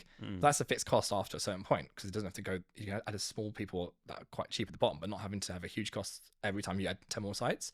So you've got this fixed office cost, and then you have to outgrow that to make sure that blends down from 8% to 4% revenue quite quickly. So it puts a lot of pressure on you. And I think that was the reason why I was running around, because I knew the pressure was there. Because at that point, it was like, do or die, right? Like, you either go, you buy my practices, and you kind of run around, get the sites that you need to buy, and you've got to grow the sites you bought and deliver on those plans, or you literally just get bankrupt. Like, it's quite a harsh thing when you're growing a group, because you hit a certain point at 20 sites where you've got a really small team, you can manage it, it's fine. If you want to go more than that, you've got to hire a big head office team, and then you've got to outgrow it from like 20 to 50 minimum before you can even make it work. So you have to go buy 30 sites in like 2 years quickly. Otherwise, you just get burnt out from the kind of wipe out in terms of your interest costs versus your EBITDA you've got left to pay the repayments. So it's almost like 0 to 20 you should be buying slowly. 20 to 50 you have to buy quick, because you've front loaded the headcount. Well, you have to buy it. Normally at 20 you do a PE deal, right? Right. And then they go, oh, I'll give you high multiple. Great, you've got more debt now because you've put high multiple in there, right? So you've got rolled over now. You've got from 100% equity to 50% equity. So you roll over with them. Great. You've got this, unlimited blank check to go buy more practices. It's all good. But they go, we have to, from governance point of view, have all these different roles in there, like from day one. So they go, okay. So say you're at 20 sites. That's the Yeah, I'll give you an example. 20 sites, 20 million revenue, 4 million EBITDA, right? You sell. You get a great multiple. And now you've got to, I don't know, say you've got to 4 more sites in the pipeline, 24 sites. But the PE go, all right, well, we want to put in 4 million of costs now. So you've gone from 4 million EBITDA to 0 because you put 4 million of costs in there. Yeah. Happy days. I've now made no money from this whole 24 sites. Yeah. Then you've got to go, I've got to buy another 10 million EBITDA or 5 million EBITDA just to even get back to profitability where I was before. And 5 million EBITDA is probably going to be, in our world, like 25 million revenue, which is another 25 practices. 25 practices, right? Just to even get to the point of going back to where you were before, which is like, went from 4 to 0 to 5. And I'm like, I'm 1 million more for another 25 more sites. And a lot more work. It's really, really kind of like cutthroat between 20 to 50. Like, you've got to be kind of thick skin and get through that to make, and also in our world now, because we're not in the day, like a lot of the groups back in the day got these practices for pretty much free of charge, right? Like if you were there 20 years ago, go to Richmond, LAT or the, ICBs, whatever, in NHS, and they go, hey, have a contract for £1 million in Richmond or in Putney. No cost, zero debt, nothing, just have it. Go open a practice up and grow. Easy, right? Now we're buying practices 8-9 times. The debt's there. It's not going to go anywhere, and the rates are high. So you kind of like, you're running a really, really tight, cash flow basis. And we're very fortunate being part of a big group, because our debt's part of a big group, not just on the UK. So we can kind of push things around depending on who's doing well in the group and who's got a bigger part of the group or not. So we're okay. But if you're on your own and you're a PE-backed platform on your own in the UK with dental practices with 20, 30 sites, really tough. All the guys I know who had 20, 30 sites who sold in 2017 to now pretty much all got wiped out. Really? The PE guys, the founders. So it's a hard thing to make work. And I'm not saying that, we did really well or anything. We just delivered on our plans, which is important. If you are going to sell to PE, make sure you live on what you tell them to do. Don't just make up the numbers and say it's going to be great, because they will burn you afterwards otherwise. And I think the other thing to really note is that if you do hire the head office, make sure you try your best. And I went through a lot of different versions of this. Try to get your best to keep the culture of what you had for the first 20 sites the same.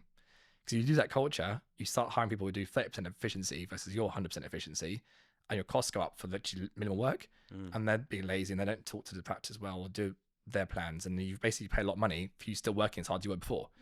So fast forward now to 5 years, we've got a great, we call it shared service center, head office team. It's a good size now where it's less than 4% of revenue, 4.5% revenue. So it's, it's a good kind of like percentage of what you want it to be.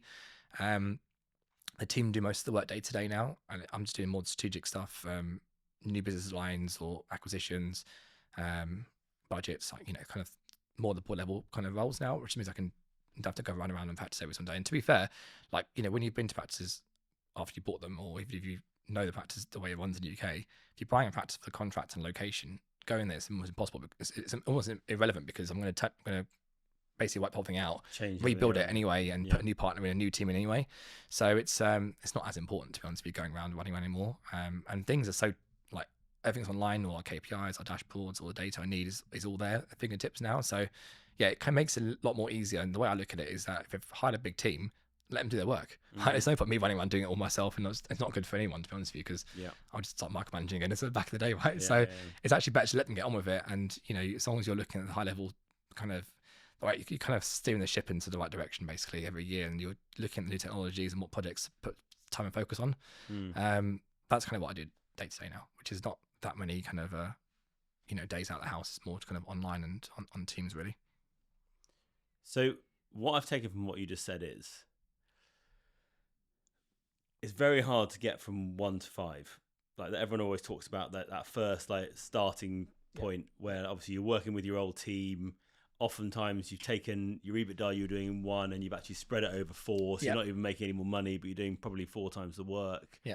But on your own still. On your own, You've then said when you get to 20 and you then sell to PE, and then you try and grow from there, that a lot of those guys have been wiped out, and that's actually really, really hard. And obviously you've managed to sort of reach escape velocity and penetrate through the atmosphere, and you're out on the other like side Matrix, now. Matrix, when you go to the sky, the blue sky. It's like the same as that, honestly. It's so you've managed to get out the other side there, but from the sounds of what you're saying, obviously many don't when they get to that 20 point. So is there a sweet spot between 5 and 20 that someone, like, what should people be?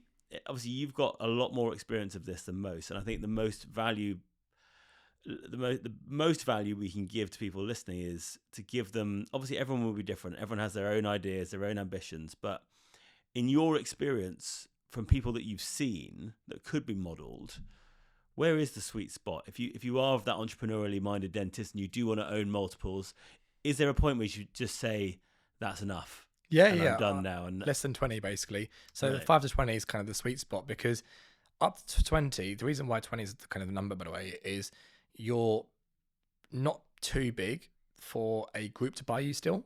Right. So another group can go, I can buy this kind of 20 practices, which is great. And you're also big enough for P to buy you. So you have loads of options when it comes to selling. More competition, right? The key thing is, and I really want to emphasize this, is between the 5, even up to 1 to 5, have a plan of doubling or growing the practice.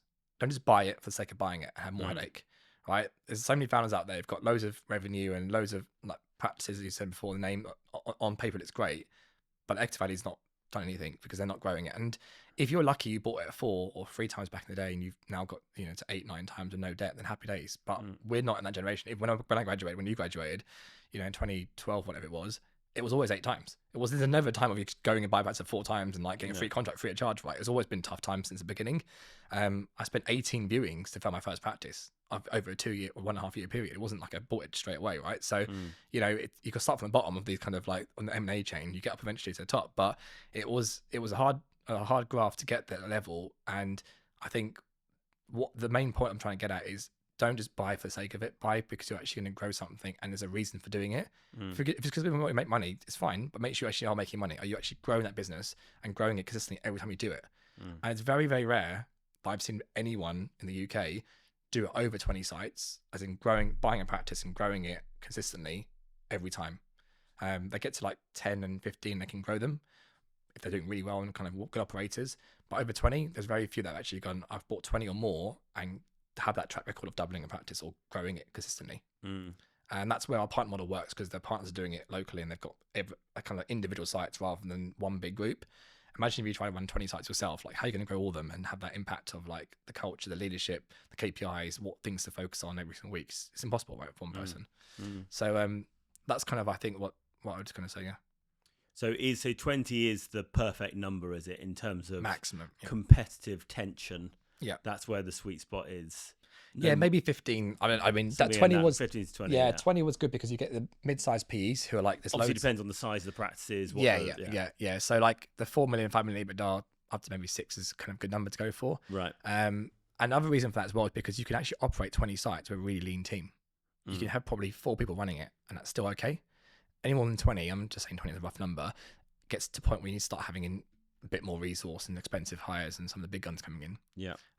So like if you got, because obviously if you do a trade sale to another group and you've got 4 people working in head office, so that group I mentioned last year that was in the market had 8 million EBITDA, had a team of 6 people running it, all NHS sites across the UK, and obviously they couldn't sell in the end. But if they did sell, the trades buyer would say, okay, I can just wipe the 4 people out and run it myself, and I'll take that cost as add back, off of it. PE would say, okay, we'll give you a high multiple, but we can add in some of the cost of head office, and it's only like 1 or 2 hires extra. So it's a nice spot where you're not having a huge head office team, but when you have 20 plus, when you have a big head office team, that's when it wipes out your EBITDA, and you kind of have to get through that kind of like, grey skies in the matrix and get past it to the blue skies, side, which is the tough bit. Interesting. And I mean, you've how much have you enjoyed the journey? I've loved it, to be honest with you. There's been a few times where it's been a bit disheartening, just because it's like giving a kid some candy and saying this is yours and then take it away, right? We had some great offers in 2022 before the crash happened for the group, and it was like, you can make this much money. It's like, you're made for life kind of thing. And then it was like, all right, now it's worth half because the multiples will come down because the debt markets have all crashed, right? And then we had the Trump thing last year with basically our whole kind of multiple in terms of what we get is based off the markets, right? So our stock market's doing well, what interest rates are, how's politics looking in terms of sentiment, which is kind of high level stuff, but out of your control. That's completely out of my control, right? So as I said before, all I can do is build a good business and then hope that whenever the time's right, it will, have a good value to it, right? But I would say, look, that's been kind of a bit annoying. And then I would say, having to deal with people and trusting someone to run this department and then being, I lied to or failed on in terms of their performance is what it is. But I think generally, I would say 95% of it I've enjoyed along the way. And I actually think it's better now that we didn't get an amazing exit in 2022 January, because if we did, I wouldn't learn anything, right? And I said to my wife, look, even if we do, if we go to this next level, it's going to be a good 5 years minimum, maybe 10 years of at least going with this PE, right? And it's going to be a lot of work involved, but I'll learn a lot along that journey. And I don't think anyone in our age group, has been through ups and downs I've been through in the last 5-6 years, so he's doing these kind of deals. And I think it's been like an MBA in the job, and that in itself is worth all the pain and blood and whatever you want to call it over the last 5 years, because that'll be there for the rest of my life, right? I've now been through enough shit that if another COVID hits or another Ryan water hits or this hits again, I'm just like, oh, it is what it is. And I think a lot of investors who've done very well, who are a lot older than me, who's in the 60s, have gone through the crash of the Black Monday, whatever it was back in the 70s, 80s or whatever it was, and they saw the bubble was in 2000, and they've been through those bubbles and those kind of disasters in the markets, and they are actually able to go, well, I've been through it, I don't get scared now, and actually I'm going to invest in those times at the bottom of the bubble, rather than us shitting ourselves in COVID, going, COVID, oh my God, I'm going to die, kind of thing, right? And actually, it's actually the best time to buy with those kind of things. And I think that's really been a good lesson for me to learn, and also how to scale from X to X, and what systems you need in place, what teams you need in place, and what part of the journey, what the org charts look like, what does operations look like, good and bad. I've learned a lot along that 5-year journey. So I don't regret anything, to be honest with you. And we're just very fortunate that things have turned out in terms of our numbers and our planning again, rather than being one of the ones who got cut from the founders, right? Yeah, that's it. But I mean, I feel exactly the same way about Parlour. And as I always say, it's the periods of challenge that you can look back on with the greatest pride. And actually, if and when you do eventually get to a position where you metaphorically sail off into the sunset, Yeah. or physically sail off into the sunset, Yeah. it will be so much sweeter with the knowledge that actually you battled through and you got the 100%. job done. If it was very easy all the way through, then you wouldn't, I don't think, have the satisfaction. Yeah, no, I think you know, once again, it goes back to your kind of character, right? Like, if you're got grit and hard work and discipline, like, you know, we do quite a lot of, you know, endurance sports, right? Stuff like that. I think that's all part of our kind of character, right? Like, we want to have that challenge. Do Like, hard things. if it was easy to go do an Ironman tomorrow, it wouldn't be kind of like worth the kind of the last 5 minutes of the race thing. Oh, I've finished this now. I've done something. I've accomplished something, right? So I think doing something difficult and push yourself out the boundaries, what an entrepreneur is about. It's literally like the essence of why you're an entrepreneur. If it was easy, then you'd be like, oh, okay, so I've done it now, and actually we'll be a bit bored, wouldn't we? Yeah. Right? So maybe we're just like love having the pain of doing these things, right? But I actually think it's a good thing, because if it was that easy and you don't learn anything, you wouldn't feel the accomplishment of doing something at the end of it. And every year, you know, we look back at our, you know, how performance of the year in the group, and I'm just like, you know, this is amazing. Like, you know, especially our retreats we have when we go abroad, and we all just kind of 2 days together with all our partners, and they're telling us stories about how they've done this differently, and they've took that advice, or they did this project, or they've done this growth, and the money's changed their life now, and they pay their parents' house off, all this kind of stuff. That's like really what for me it's about now, because for the last few years now, it's not been about the money. It's been like, you know, okay, how much money do you live on life kind of thing. It's more just about like, how do I give back to those partners who've kind of invested in us or want to join us now, and how I help them change their life and go from A to B, or hit their accomplishments now, and clinically, or we've been a practice owner or whatever it may be. That to me is more fun, because good thing most of them are friends of mine, so it's actually great to see them doing really well, and they're having kids now and their family. And like, you know, you can see a dentist who's in our age group. We've got a friend group now of like 5 people from university. 3 of them are partners, 2 of them not partners, and the 3 are partners now, or millionaires. Great. The other 2 are still associates. You think those 3 guys have got their life sorted out for their kids, right? Like, they kind of made at least, you know, a decent amount well, partly because of the framework that you've created. Yeah, and that's just, to me, like, beautiful. You know, I'm not just saying, generally, it's just, it's really nice, because, you know, the best things when it goes to their weddings, right? It goes to their weddings, and their dads or their parents go, oh, because of the model now, the kids are sorted out, and like the grandkids are sorted out, and it's all because of the model we've made. And that really kind of touched me, kind of in terms of like what our purpose is now, and what we do. No, it's amazing, mate. You should be really proud. Yeah. You and Prav have got a new little venture on the go. Yes. Start, Scale, Exit. Yeah. Tell us a bit about that, and maybe give us a bit of the inside scoop into the sort of the learnings that people can have in terms of growing their own locations. Because I mean, obviously, we've talked a lot already about, I guess, sort of more top of the market, biggest part of the market in terms of like big groups and even mini groups, but the large majority of listers and people that own practices will own one location, or even they're looking to get their first one. So what have you seen that needed help in that space? Yeah, so I mean, a few years ago, me and Prav was sitting there thinking, you know, there are so many people out there that approach him or me, you know, directly saying, we want help because we're running our first practice, we have a squat, we want to go from 1 to 2 or 3 or 4, or whatever it may be, and we give them advice, right? And it's always like a 20-minute phone call, free of charge, whatever. We'll give them advice and tell them what we can do. But actually, you think about that person, you look at them and think, you need a bit more than that. You need probably a good 6 to 12 months of proper coaching. And there are coaches out there exist that are good coaches in the UK, but none of them do it for groups, like mini groups. They'll do it for like an individual site that can go from like, you know, half the revenue, double the revenue over, I don't know, kind of, you know, that kind of Chris Barrow style coaching, right? But actually, there are very few that actually done it themselves and actually been there. And obviously, I've done it, Prav's done it, you know, with 3 sites, and we've all, you know, he's sold his 2 companies now over the last, you know, couple of years. And I think, you know, we want to share our experience, because once again, like, we've got time on our hands now, so let's kind of share that. And it also came from the fact that we realized our partners didn't have a structured induction. It was like the first 10 partners have it from me personally, 1-to-1 for 2 years, right? Then I take a step back and then let the operations team kind of help them. And it's like, actually, we should have a structured pathway for partners. So it's like, you join us, you do this part of 1-year course first, and that course is going to teach you everything from HR, recruitment, marketing, conversions, you know, finance, P&Ls, balance sheets, everything. And then at the end of that, you should feel confident that you can go into practice ownership and be like, I kind of know what I'm doing now. Like, rather than just kind of having to call me up every 5 minutes and say like, oh, I'm not sure about this situation, that situation. And it's from a vast majority of different leaderships, not just from me. It's from, like, you know, HR expert. We've got Nigel Risner on there. We've got Prav. Payment does some clinical workflow stuff. Patel does some stuff about leadership in terms of integrations.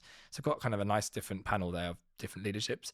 And we feel that was really needed in the market because there's not really a course that exists for that.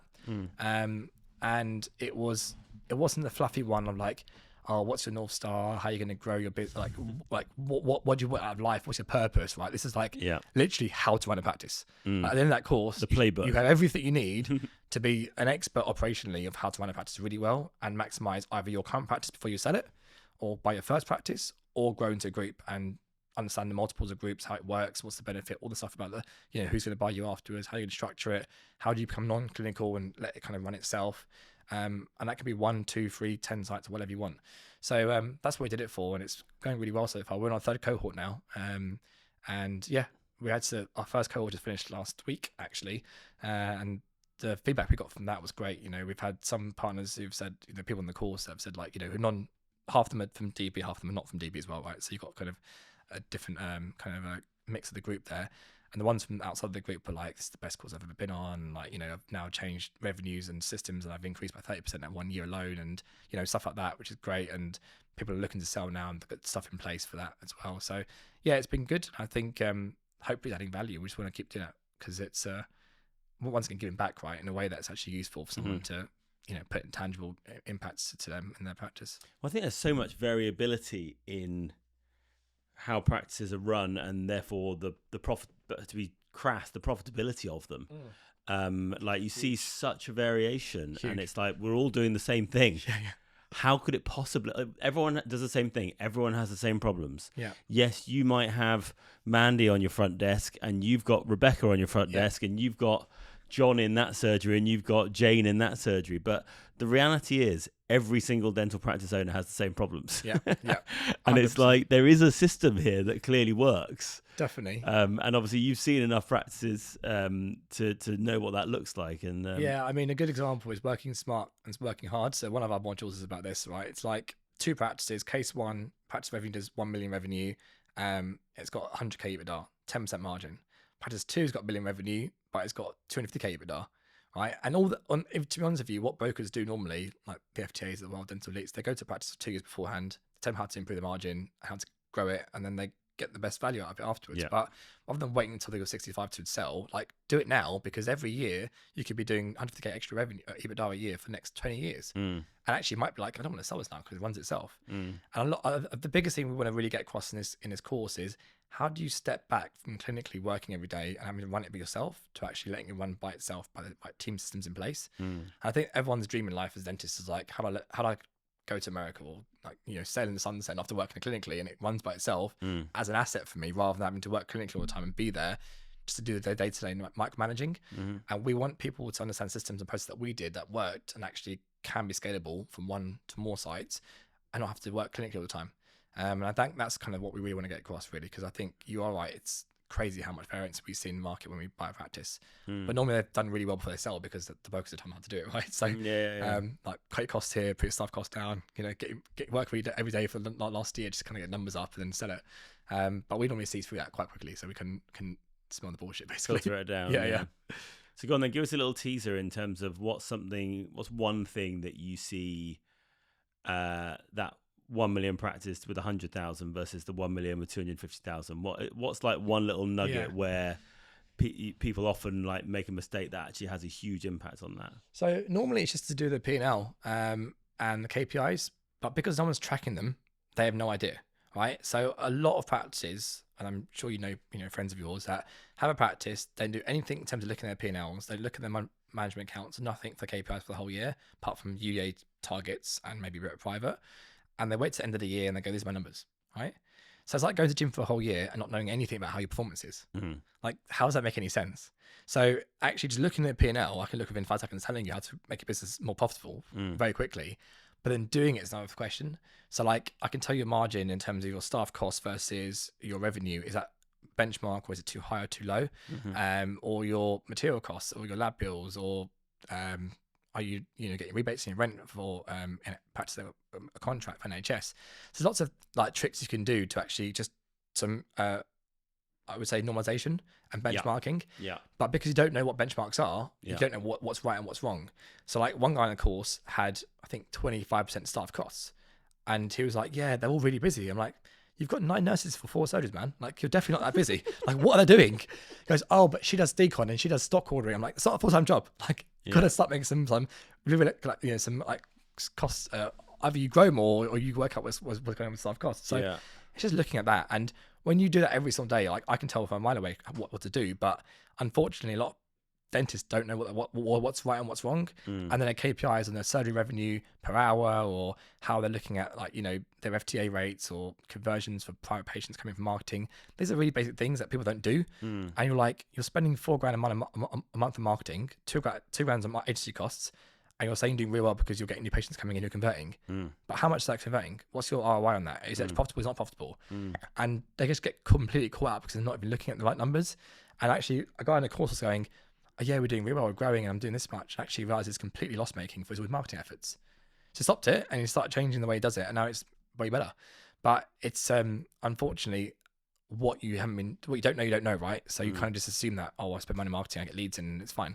Everyone else is doing it. Everyone else is doing it. So I've got to do it. What's your view on marketing? I think paid ads is like such a misnomer in dental practices. Like, people think, oh, it makes so much sense. I'll pay a couple of $100 for a lead and I'll get like loads of $7,000 Invisalign cases. And it's like, I hear so many people moaning about the fact that their paid ads aren't working, and it's just money. Yeah, I think this is the really important point. So when we spoke to this guy actually spending, like, you know, I think $7,000 a month for marketing for 2 chairs, right? He was doing quite a high turnover. He was like, yeah, I'm busy, I'm getting loads of new patients, right? But he had no idea what the cost per booking was, cost per lead, or the conversion rates were for any of his bookings, right? And it was like, after he did an analysis on all of it, he realized actually that he was loss making because the amount of spending on every single patient coming in the front door, with the costs he's paying for associates, the materials and labs, that EBITDA for that patient was basically negative. So it was like, okay, I better stop this now, because actually it looks really good on the top line, but the bottom line's not growing, so it's not that great actually. And look, if you've got a mixed practice like we have, and like yourself, it's fine. You don't need to do any marketing, because you've got people in the front door coming in, and you can have a good conversation with them, go through what they clinically need, take some photographs, and voila, they can potentially go for some other treatments that you might not know before. But it's education, right? And we generally avoid having a fully private practice because of that issue. Having a fully private business means that you have to always worry about marketing and leads coming in and constantly checking the numbers on that. It's very, you know, it's a very competitive game when you're in London as well, when everyone's competing for the same Invisalign patients or the same bonding patients or the same veneer patients, and it just gets higher and higher, the cost per booking, because you're all competing for the same patient base on the same advertising platform.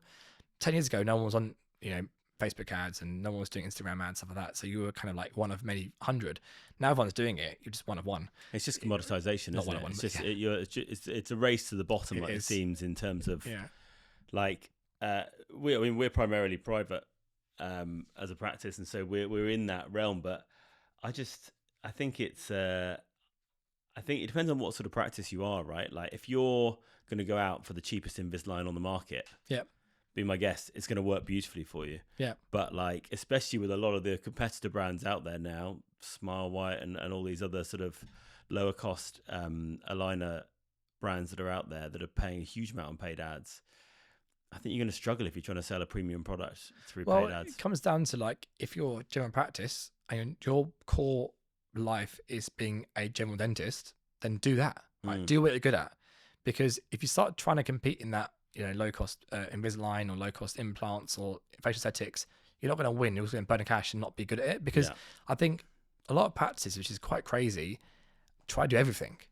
Right? And yes, you've got a practice, and yes, you're licensed to do it because you can do it clinically, you're allowed to do it.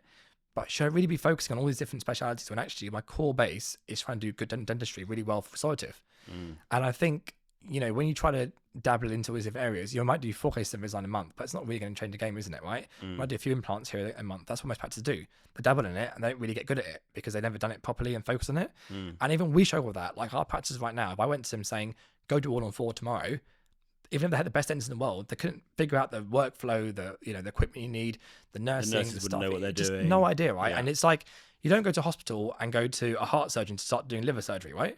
You do a specialist for a special reason, and there's a triage for that service in the first place, from the GP first, and you go to other places afterwards in different building. And I think that's where we probably have got a bit too excited and trying to compete on the fancy stuff that's nice to do and easy, like fun to do because of Instagram, but actually it's not what our core thing is. If you're mixed practice, just do mixed dentistry, right? That's enough for the rest of your life. Do it well. Do it well. Provide a good customer service for your patients. Patients will come back in again. Word of mouth will keep you going. Yeah. Patients on dentists will keep coming in. You're fine. And that's enough. Don't need to do more than that. I think that's where people go wrong, and actually they focus so much on paid ads and all this. Let's just spend more on ads. Let's film more video content, and actually the patient arrives and they get a terrible customer service and not a good experience, and it's hard, nobody's happy. Yeah, it's hard to give them that 5-star experience, or like a Harley Street practice where you've got 2 TCOs for one patient. When you're a mixed practice, try and do high volume dentistry in a but I don't think it doesn't need to be the 5. No, I'm saying if you do it on Instagram and you're trying to film it being like a summer mate, because like all the videos you see on Instagram are like amazing, like it looks perfect. Spa. You go in there, there's a spa, you get a drink, and you go in there, you can see Sally on the desk going, "I'm busy right now, I've got a patient." Like it's just the way the world is, because you're mixed practice doing high volume dentistry, right?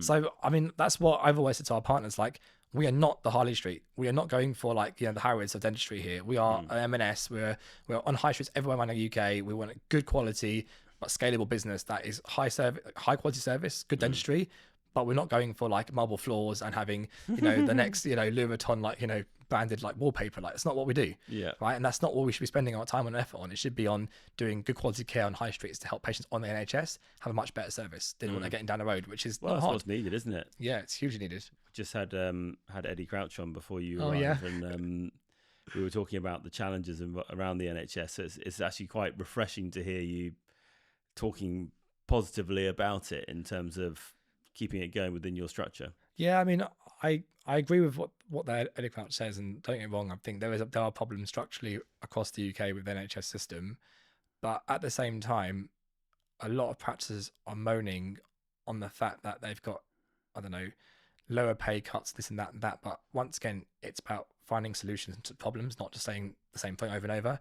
Government's not giving money. They're broke as it is, right? Like, let's not sugarcoat it. They are broke. Yeah. They got too much debt as it is. And I mean, I had a meeting with Jeremy Hunt in 2019 for Rushlink, and he pretty much said, indirectly that, like, whether you like it or not, you need to understand it's 4% of our, or 3% of our whole budget for healthcare is dentistry. 3%. No one really cares, like in a nice way. Yeah. And it is fact, like, we all love our dentistry, we all love our profession, and we want to keep chatting about it. And I think Eddie's doing a great job with the BDA, and they keep pushing it, which is great for politics.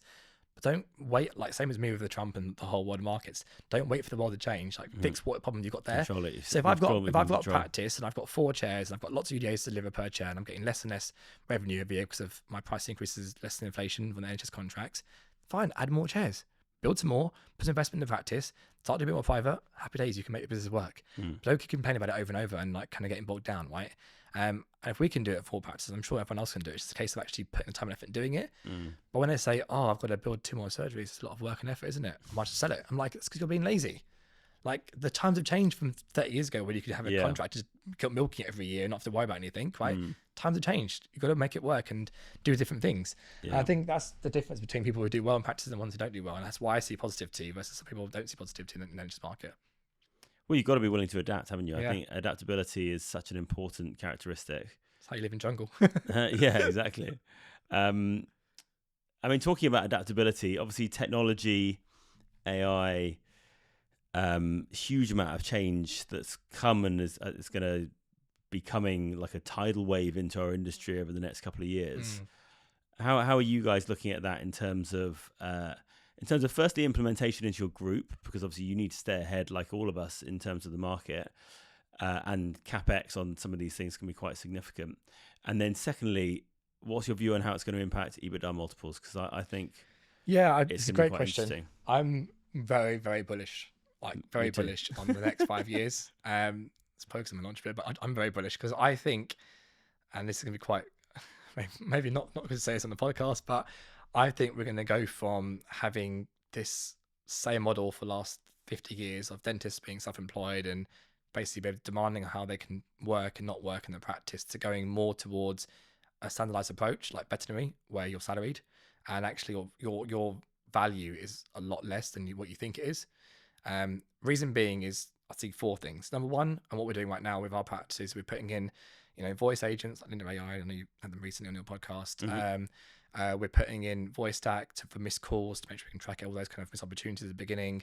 Putting in a CRM for every single clinic, not just before we have Salesforce, but now we're putting in Boxley. Mm-hmm. So we're linking it all together so that patient journey is all monitored, and we can track every single kind of point of that journey through data, and like actual AI can look at it and saying, Sally's doing a bad job on the phone. She's literally telling everyone to go away, right? And these opportunities have been missed all the time, and et cetera, right? So you've got data now that can be easily fed back in 2 minutes to give you actions of what to do. Reviewed remotely. You can feel like you're in the clinic without being there. Exactly, right? Which has never happened before. Like, I can't sit here looking at every single phone call, even though we do that with our ops teams. They do phone calls, mystery phone calls to their practices, only once or twice. Very manual. Yeah, once or twice a month, not like every single day now, and like consistently. And you can get this data now saying, I'm so busy in the reception desk, but you've missed like half your calls and you've not returned them as well. So what you've been doing, I can see in the camera as well, you're not even working, like what you're doing. So that happens a lot, yeah. Like, you'd be surprised, especially in groups. They just talk about what they're doing all the time and they're not actually doing anything productive. Then you've got the self check-ins now, and you've got payments that can be done as well by kiosks. So this is all kind of like coming in very soon, which is happening in every industry, right? You go to M&S now, it's not like you go to there's still 1 or 2 left, but most of them are just kiosks, right? You just check in, check out. That's happening as well, which is really interesting. What do you? I've not heard about Convene. That. It's Convene. Convene, yeah. It's a kind of a screen that you, same as McDonald's, like, or like M&S, you kind of go in there, check in, check out yourself, and it's linked to Dentally as well. It's integrated properly, so that kind of helps there. A lot of the systems that we are implementing are already integrated in Dentally, or have to have integration of some sort there, which makes it a lot easier, because otherwise you put software in, it's separate. It just makes it really hard to make it work. What you want to do is have your central PMS being your heart of your whole business, and everything else plugs into it. And those different ad hoc areas that are around that just feed into different areas that are not in Dentally right now, and probably will never be in Dentally, but they're kind of helping the whole patient journey be end to end now, rather than having just a PMS only. And then I see Lupin, which is a robotic company, coming in a few months. I don't know if you heard Gallup coming on the pod soon. Yeah, cool, great. I'm sure I'll tell you all about it. But yeah, him and Stefan have obviously created an amazing robot that I think is going to come in our group in the next few months now, which is great in the UK. You're going to have it in the next few months? That's the plan, yeah, hopefully. Seriously? Yeah, it's got UK approval now. Has it really? Yeah, last month. So I mean, I didn't realise it was that far along. Yeah, no, they were doing human trials about a year and a half ago now. So I've seen the minimally invasive veneer preps, which is like quite remarkable. But yes, that was in India almost 2 years ago now, and they've actually done all the trials, got the approvals now, and they're already improving a few parts of Europe, but they got UK approval like a month ago. So sorry, you're bringing in a Lupin robot into Dental Beauty in the next few months. That's the plan, yeah, for the first one anyway. And what to do what? So I mean, look, if you just take a step back, right, and this is going to be quite contentious, so whether it's right or wrong is another course. Sorry, but our biggest problem as a group, or as a practice owner, right, is talent, right? Like, how do I get another Simon Chard or the next Gallup Grill, doing my veneer preps for me consistently? I'm not taking half the year off because they make so much money all the time, or bigger diva because they want to have 2 nurses for them, and et cetera, right? Or trying to get the whole practice to work around that one person, and then always worrying about them leaving because there's high risk. Indian day dentistry, so if you look at, we've got Pearl in all our clinics for second opinion. That, along with Dentaly's bringing out auto charting, auto coding soon, which mean that your notes obviously done by the voice, and then I can pick up the notes, can take the notes from that and make your treatment codes for you. So it's all done like pretty much automatically now, right? Yeah. And eventually, I'm not saying it's far now, but there's a company going to come soon that will then do second opinion treatment planning for you as well. So say, based off the notes, based off the x-rays, based off what you said in the examination, what the patient wants, and the intraoral scanner, and the intraoral scanner, this is the options that you should do for treatment planning, right? Yeah, option quite one's, a few companies that option one's the full mouth, this is the kind of stabilization, this is like just emergency, right? And I'll give you that. So there's no thinking involved now, right? So we're now going from having dentists having the skill sets to just going approving, and that's it, right? I'm not saying that's a good thing about it, but that's the way it's going, right? Which, to be fair, is actually not a bad thing, because scalability for me is I want everyone to have the right treatment plan. I want everyone to give them the right options. It's better for patient care. Yeah. I mean, treatment plan variability is huge from individual to individual. And it's not because diagnosis as well. Yeah, diagnosis is wrong, which is, I mean, like, what Pel's like. You see 10 different x-rays and telling them all different, like, reports afterwards about what they saw. Secondly, you've got the issue of the dentist having confidence issues and therefore not treatment planning because of the fact that they're scared of what the treatment plan should be in the first place. Or right? they don't know how to Or do they a don't know- certain procedure, and so they decide not Yep. to recommend it because they actually don't know how to do it and they've got no one to refer to. Exactly, or they don't have a vision of the whole mouth because they're looking at one tooth only, right? So all those problems that you get just because of dentistry is not being taught by anyone at university. So all that will, in the next year, I reckon, be active in terms of that system being live for us to have within the group. Connected, yeah. Then you've got the point, all right, so now it's being diagnosed by AI. It's now actually giving you the options from AI. It's now even selling it because it's giving you, the chair side, going through the options of like before and after of what the crown prep does and stuff like that. And it can make a customized video for the patient about, what does that treatment plan look like in terms of real life. You've got obviously Smile Architect of Invisalign showing you before and afters of bonding and all these things are coming now for visualization. So now it goes from having to before take your photographs of SLR, put it in a big screen, use your brain and your 10 years of experience to treatment plan properly, make a treatment plan for the patient, put in the right codes. Put it in a keynote, present it to the patient. Yeah, and do that. So now just being done in 5 minutes, Yeah. right, by a much better AI generated software than us, right? And you can see ChatGPT and how good they are, right? Like that's just coming to dentistry very quickly. So you got that, and then you go, all right, so that's the beginning bit done by not having to have someone special, just a dentist can approve it or not approve it. Then it's a treatment, right? And actually, if you look at treatments from fillings, perio, whitening, some of the basic stuff can be done by therapists. So that model's great, it's proven out, it's been really easy. As long as you've got a good therapist doing that bit, that's the easy bit. And that's probably not going to be done by a robot anytime soon.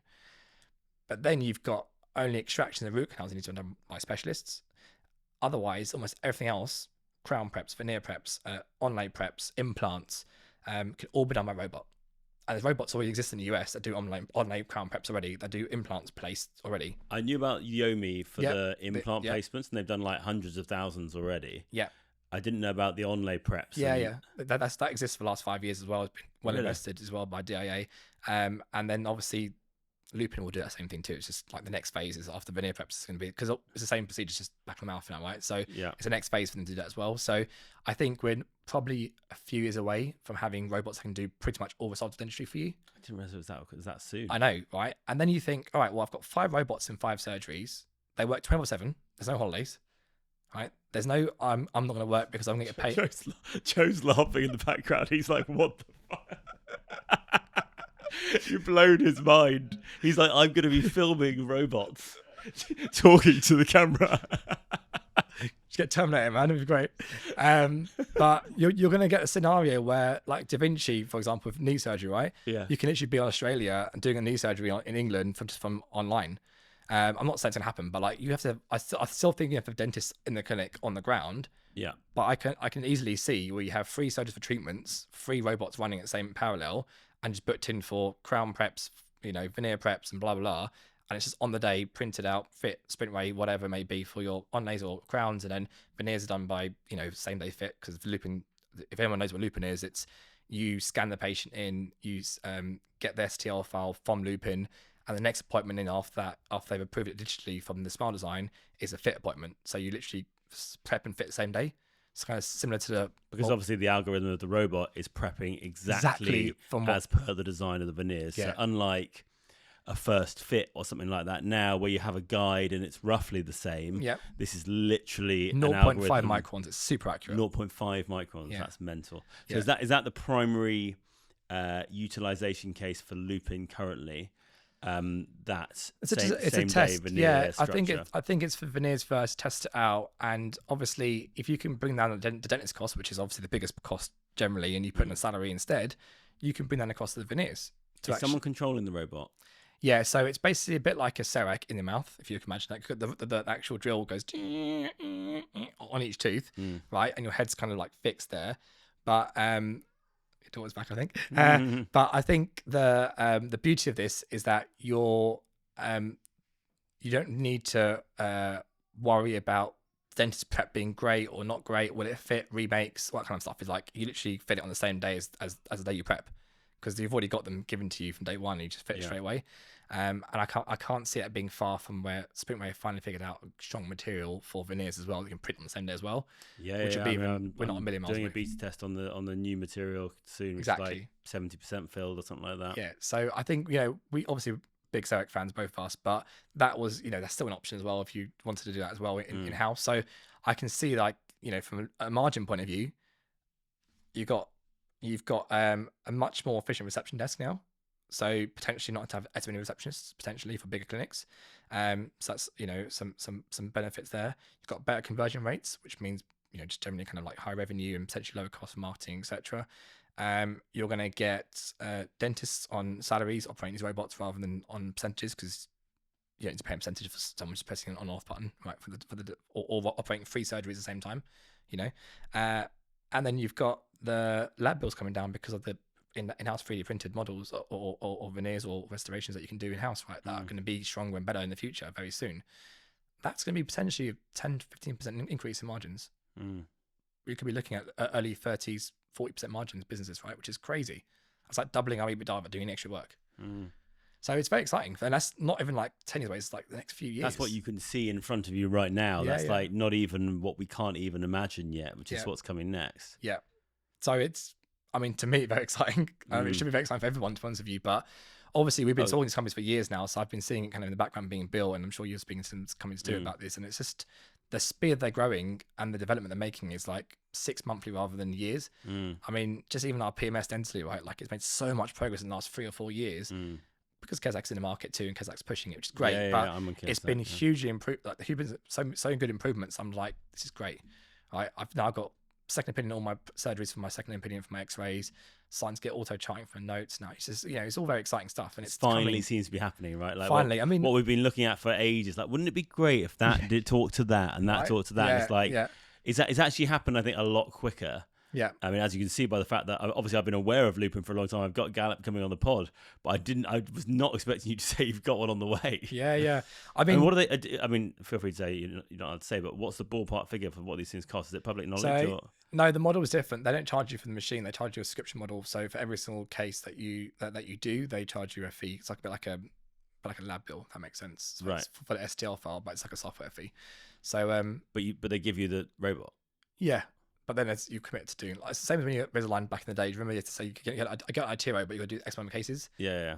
Same kind of model as that, pretty much. Fascinating. Yeah. So I mean, we haven't got the exact location yet, but we're going to work out which one we're going to do soon in the next few weeks, and hopefully I get it. You got to let me know when it's in there. I need to see it. Yeah, no, it's exciting times. I think the other good thing as well is that we're so early in that we can help them kind of tweak it to what we think would work in the UK with patients, and that if it works well, it could be a game changer. Because once again, if you've got a talent issue or a recruitment issue in the UK, people want to work more hours or more days, as we're seeing dentists now, the young coming out of university, they want to work 2 days a week as a full-time job, right?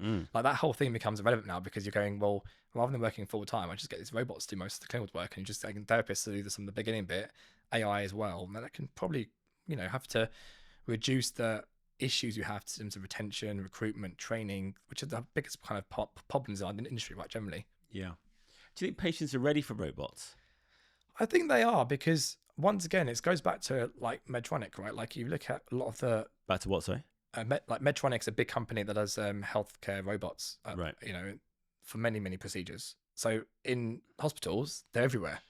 I don't think anyone would be doing knee surgeries these days without a robot, right? Like there's so many robots out there in different parts of, in different procedures within hospitals now.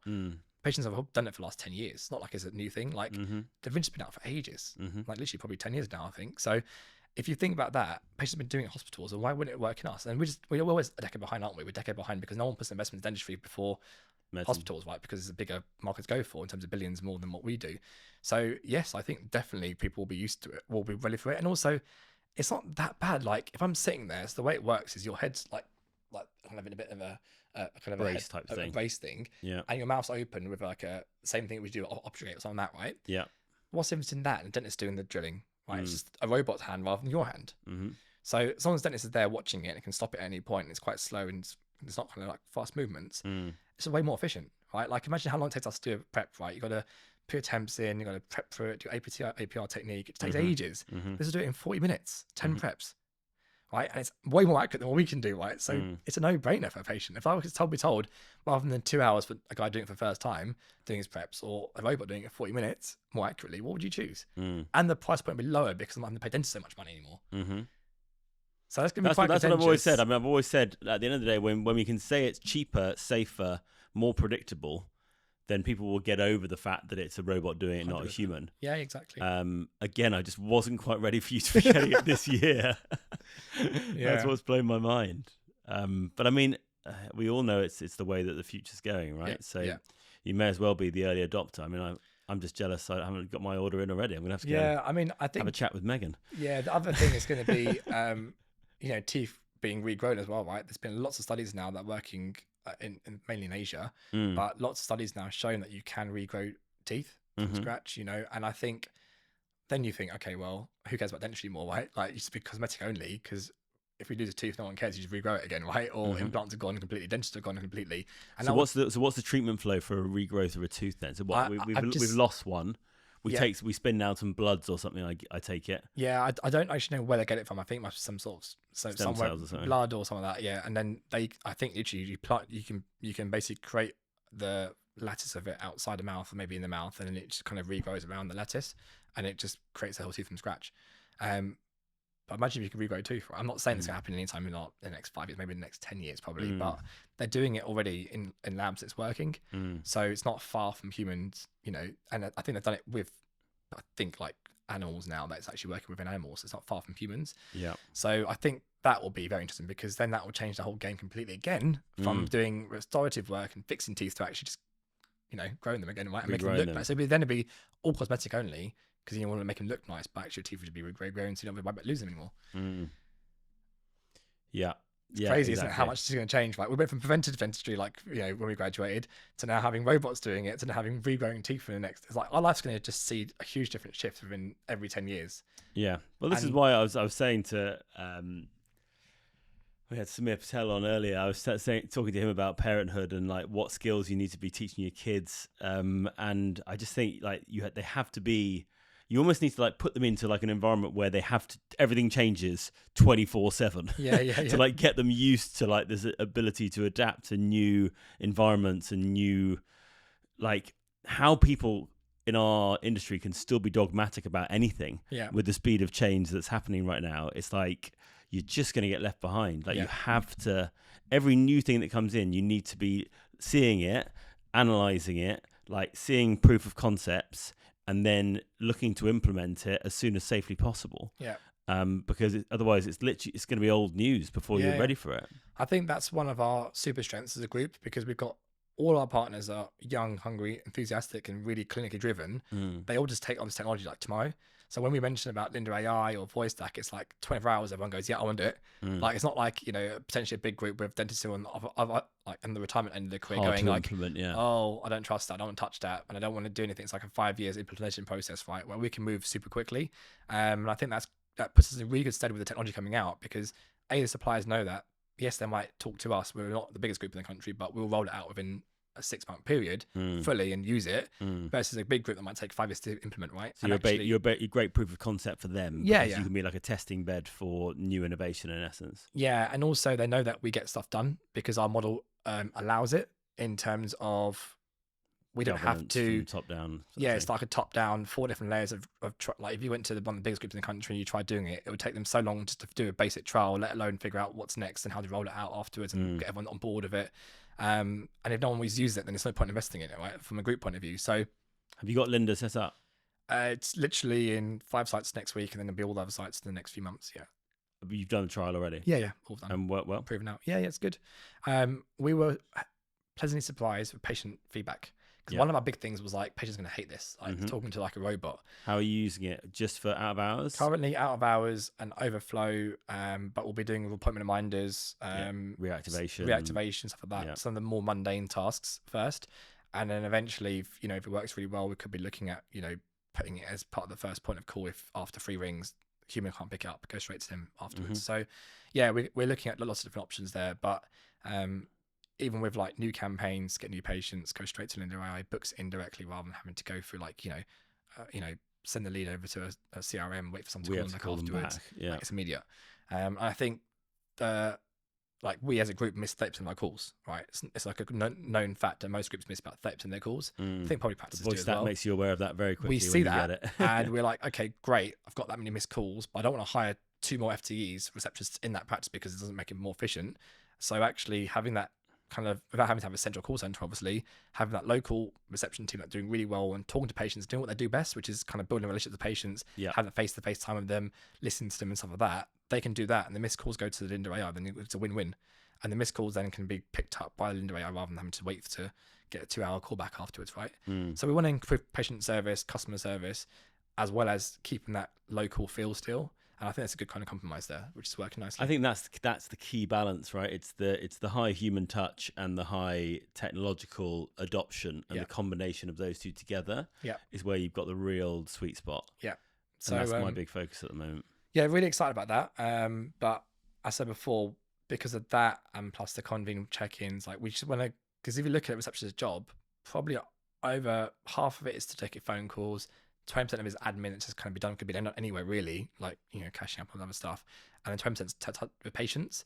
If we can move it 20% to 100% of patients, you're like, wow, you've actually got a much better service now. And you're like trying to train them over and over saying, why not stand up and give them a big smile and greet them nicely because they're busy, right? Now they go, well, all I do is talk to patients. That's your job, yeah. That's all you do now, right? Ask them about the holiday. Yeah, that's all you do. And actually that in itself will have better patient retention, better customer service, like all the things that you want them to be doing will be done really well. And the stuff that shouldn't be done by them, it could be done by some, AI or another software, which is great. Absolutely. And I think I think me and you are probably very similar in our optimism towards the development of technology, but I do really hope, obviously, many people that work in our industry may hear what you've just said and be really worried about it.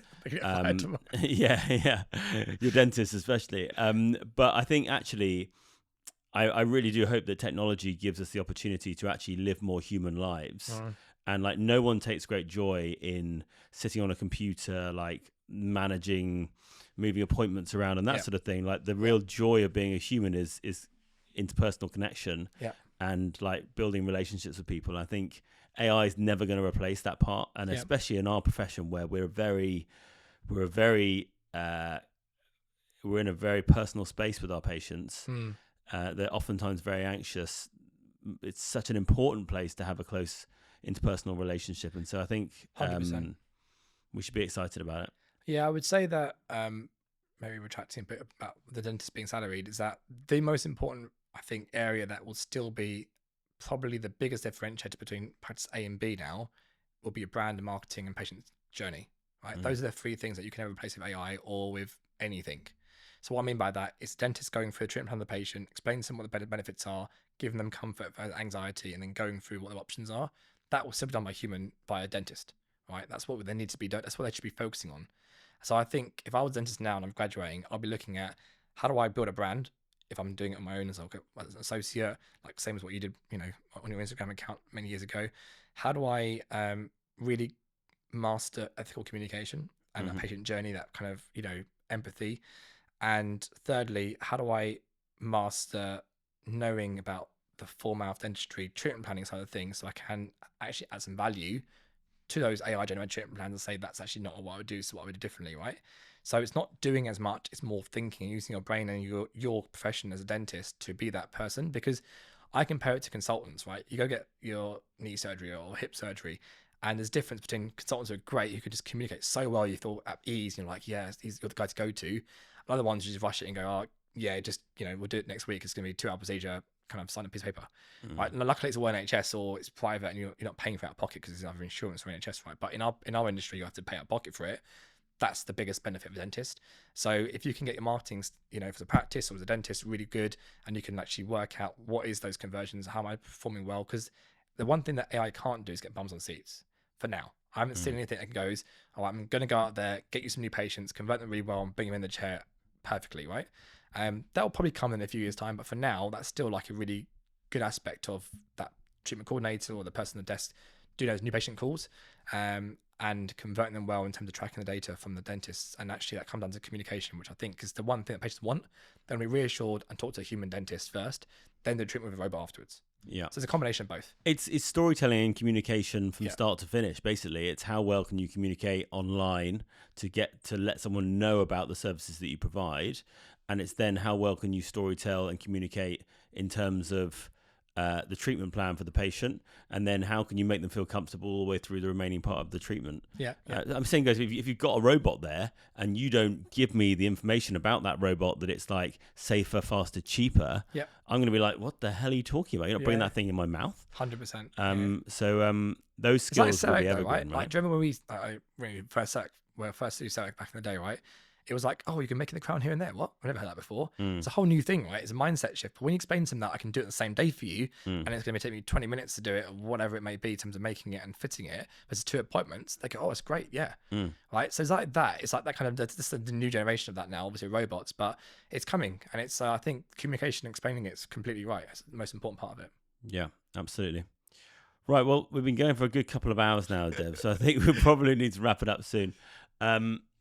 I'd like to finish with your definition of success. What do you view to be how you define success? I think it's different for everyone. For you, for me personally, for now, at this moment in time, I think success would be building a company that lasts. So like forever. Like, you know, my children will grow up and say, oh, Dental Beauty Partners is still around, it's still growing, it's still doing really well. And secondly to that, it's, you know, that's like a legacy, I guess. And the second thing is, you know, seeing our partners do well. Whether it be clinically, whether it be, you know, making money from their own outs or from the model, or just having the purpose of having their own practice and being their owner and, you know, having that autonomy that they wanted when they first joined us in the first place. So that's kind of, yeah, I think what I'd say success would look like for me. And then the follow-up question is, what would you do if you did sell? Do you think you'd be bored? Yeah, no, I mean, I wouldn't. So in our model, especially with PE world, you don't just leave if you ever sell. Like, you get rolled over for another 5 years again. So there isn't any near plans of leaving fully, if that makes sense. So an exit in our world is you sell half it to another PE, and then you roll over half it again, and then you kind of go for another 5 years again, because they're investing in the team and me, you know, in terms of growing the business again. So unless we sell to a group, which is very unlikely because of our size now, you know, it's going to be another PE, and you can, they're literally investing in you to grow it for another 5 more years after that, or however long. So yeah, I'm not going to leave fully. And to be honest with you, I said before, like, I enjoy it now. It's not like it's like it was 6 years ago when I was running around. I do everything myself, and you know, it's a lot better now. And we've got a great team and great partners. The good thing about our model is that each partner kind of can do one practice, can do 2 or 3 or 4 practices. And if you've got 45 partners now, if we've all got 1 each or 2 each maximum, you get to 200 practices easily without doing anything different. Like, we've got the same. All of our friends are there, and they're all good guys who want to keep growing, and they can see the benefits of it. So as long as that keeps going up to at least 200 practices, I don't think we're going to go anywhere anytime soon. So yeah. I'll be a bit bored otherwise, sitting around doing nothing at home, right? Because the kids are at school now. You might be, yeah. Yeah, for sure. Good man. Well, thanks for that. It was a really interesting conversation, and thanks for having me. yeah, look forward to seeing the growth over the next couple of years. Thanks, man. And the Cheers. robot army. Yeah. Cheers.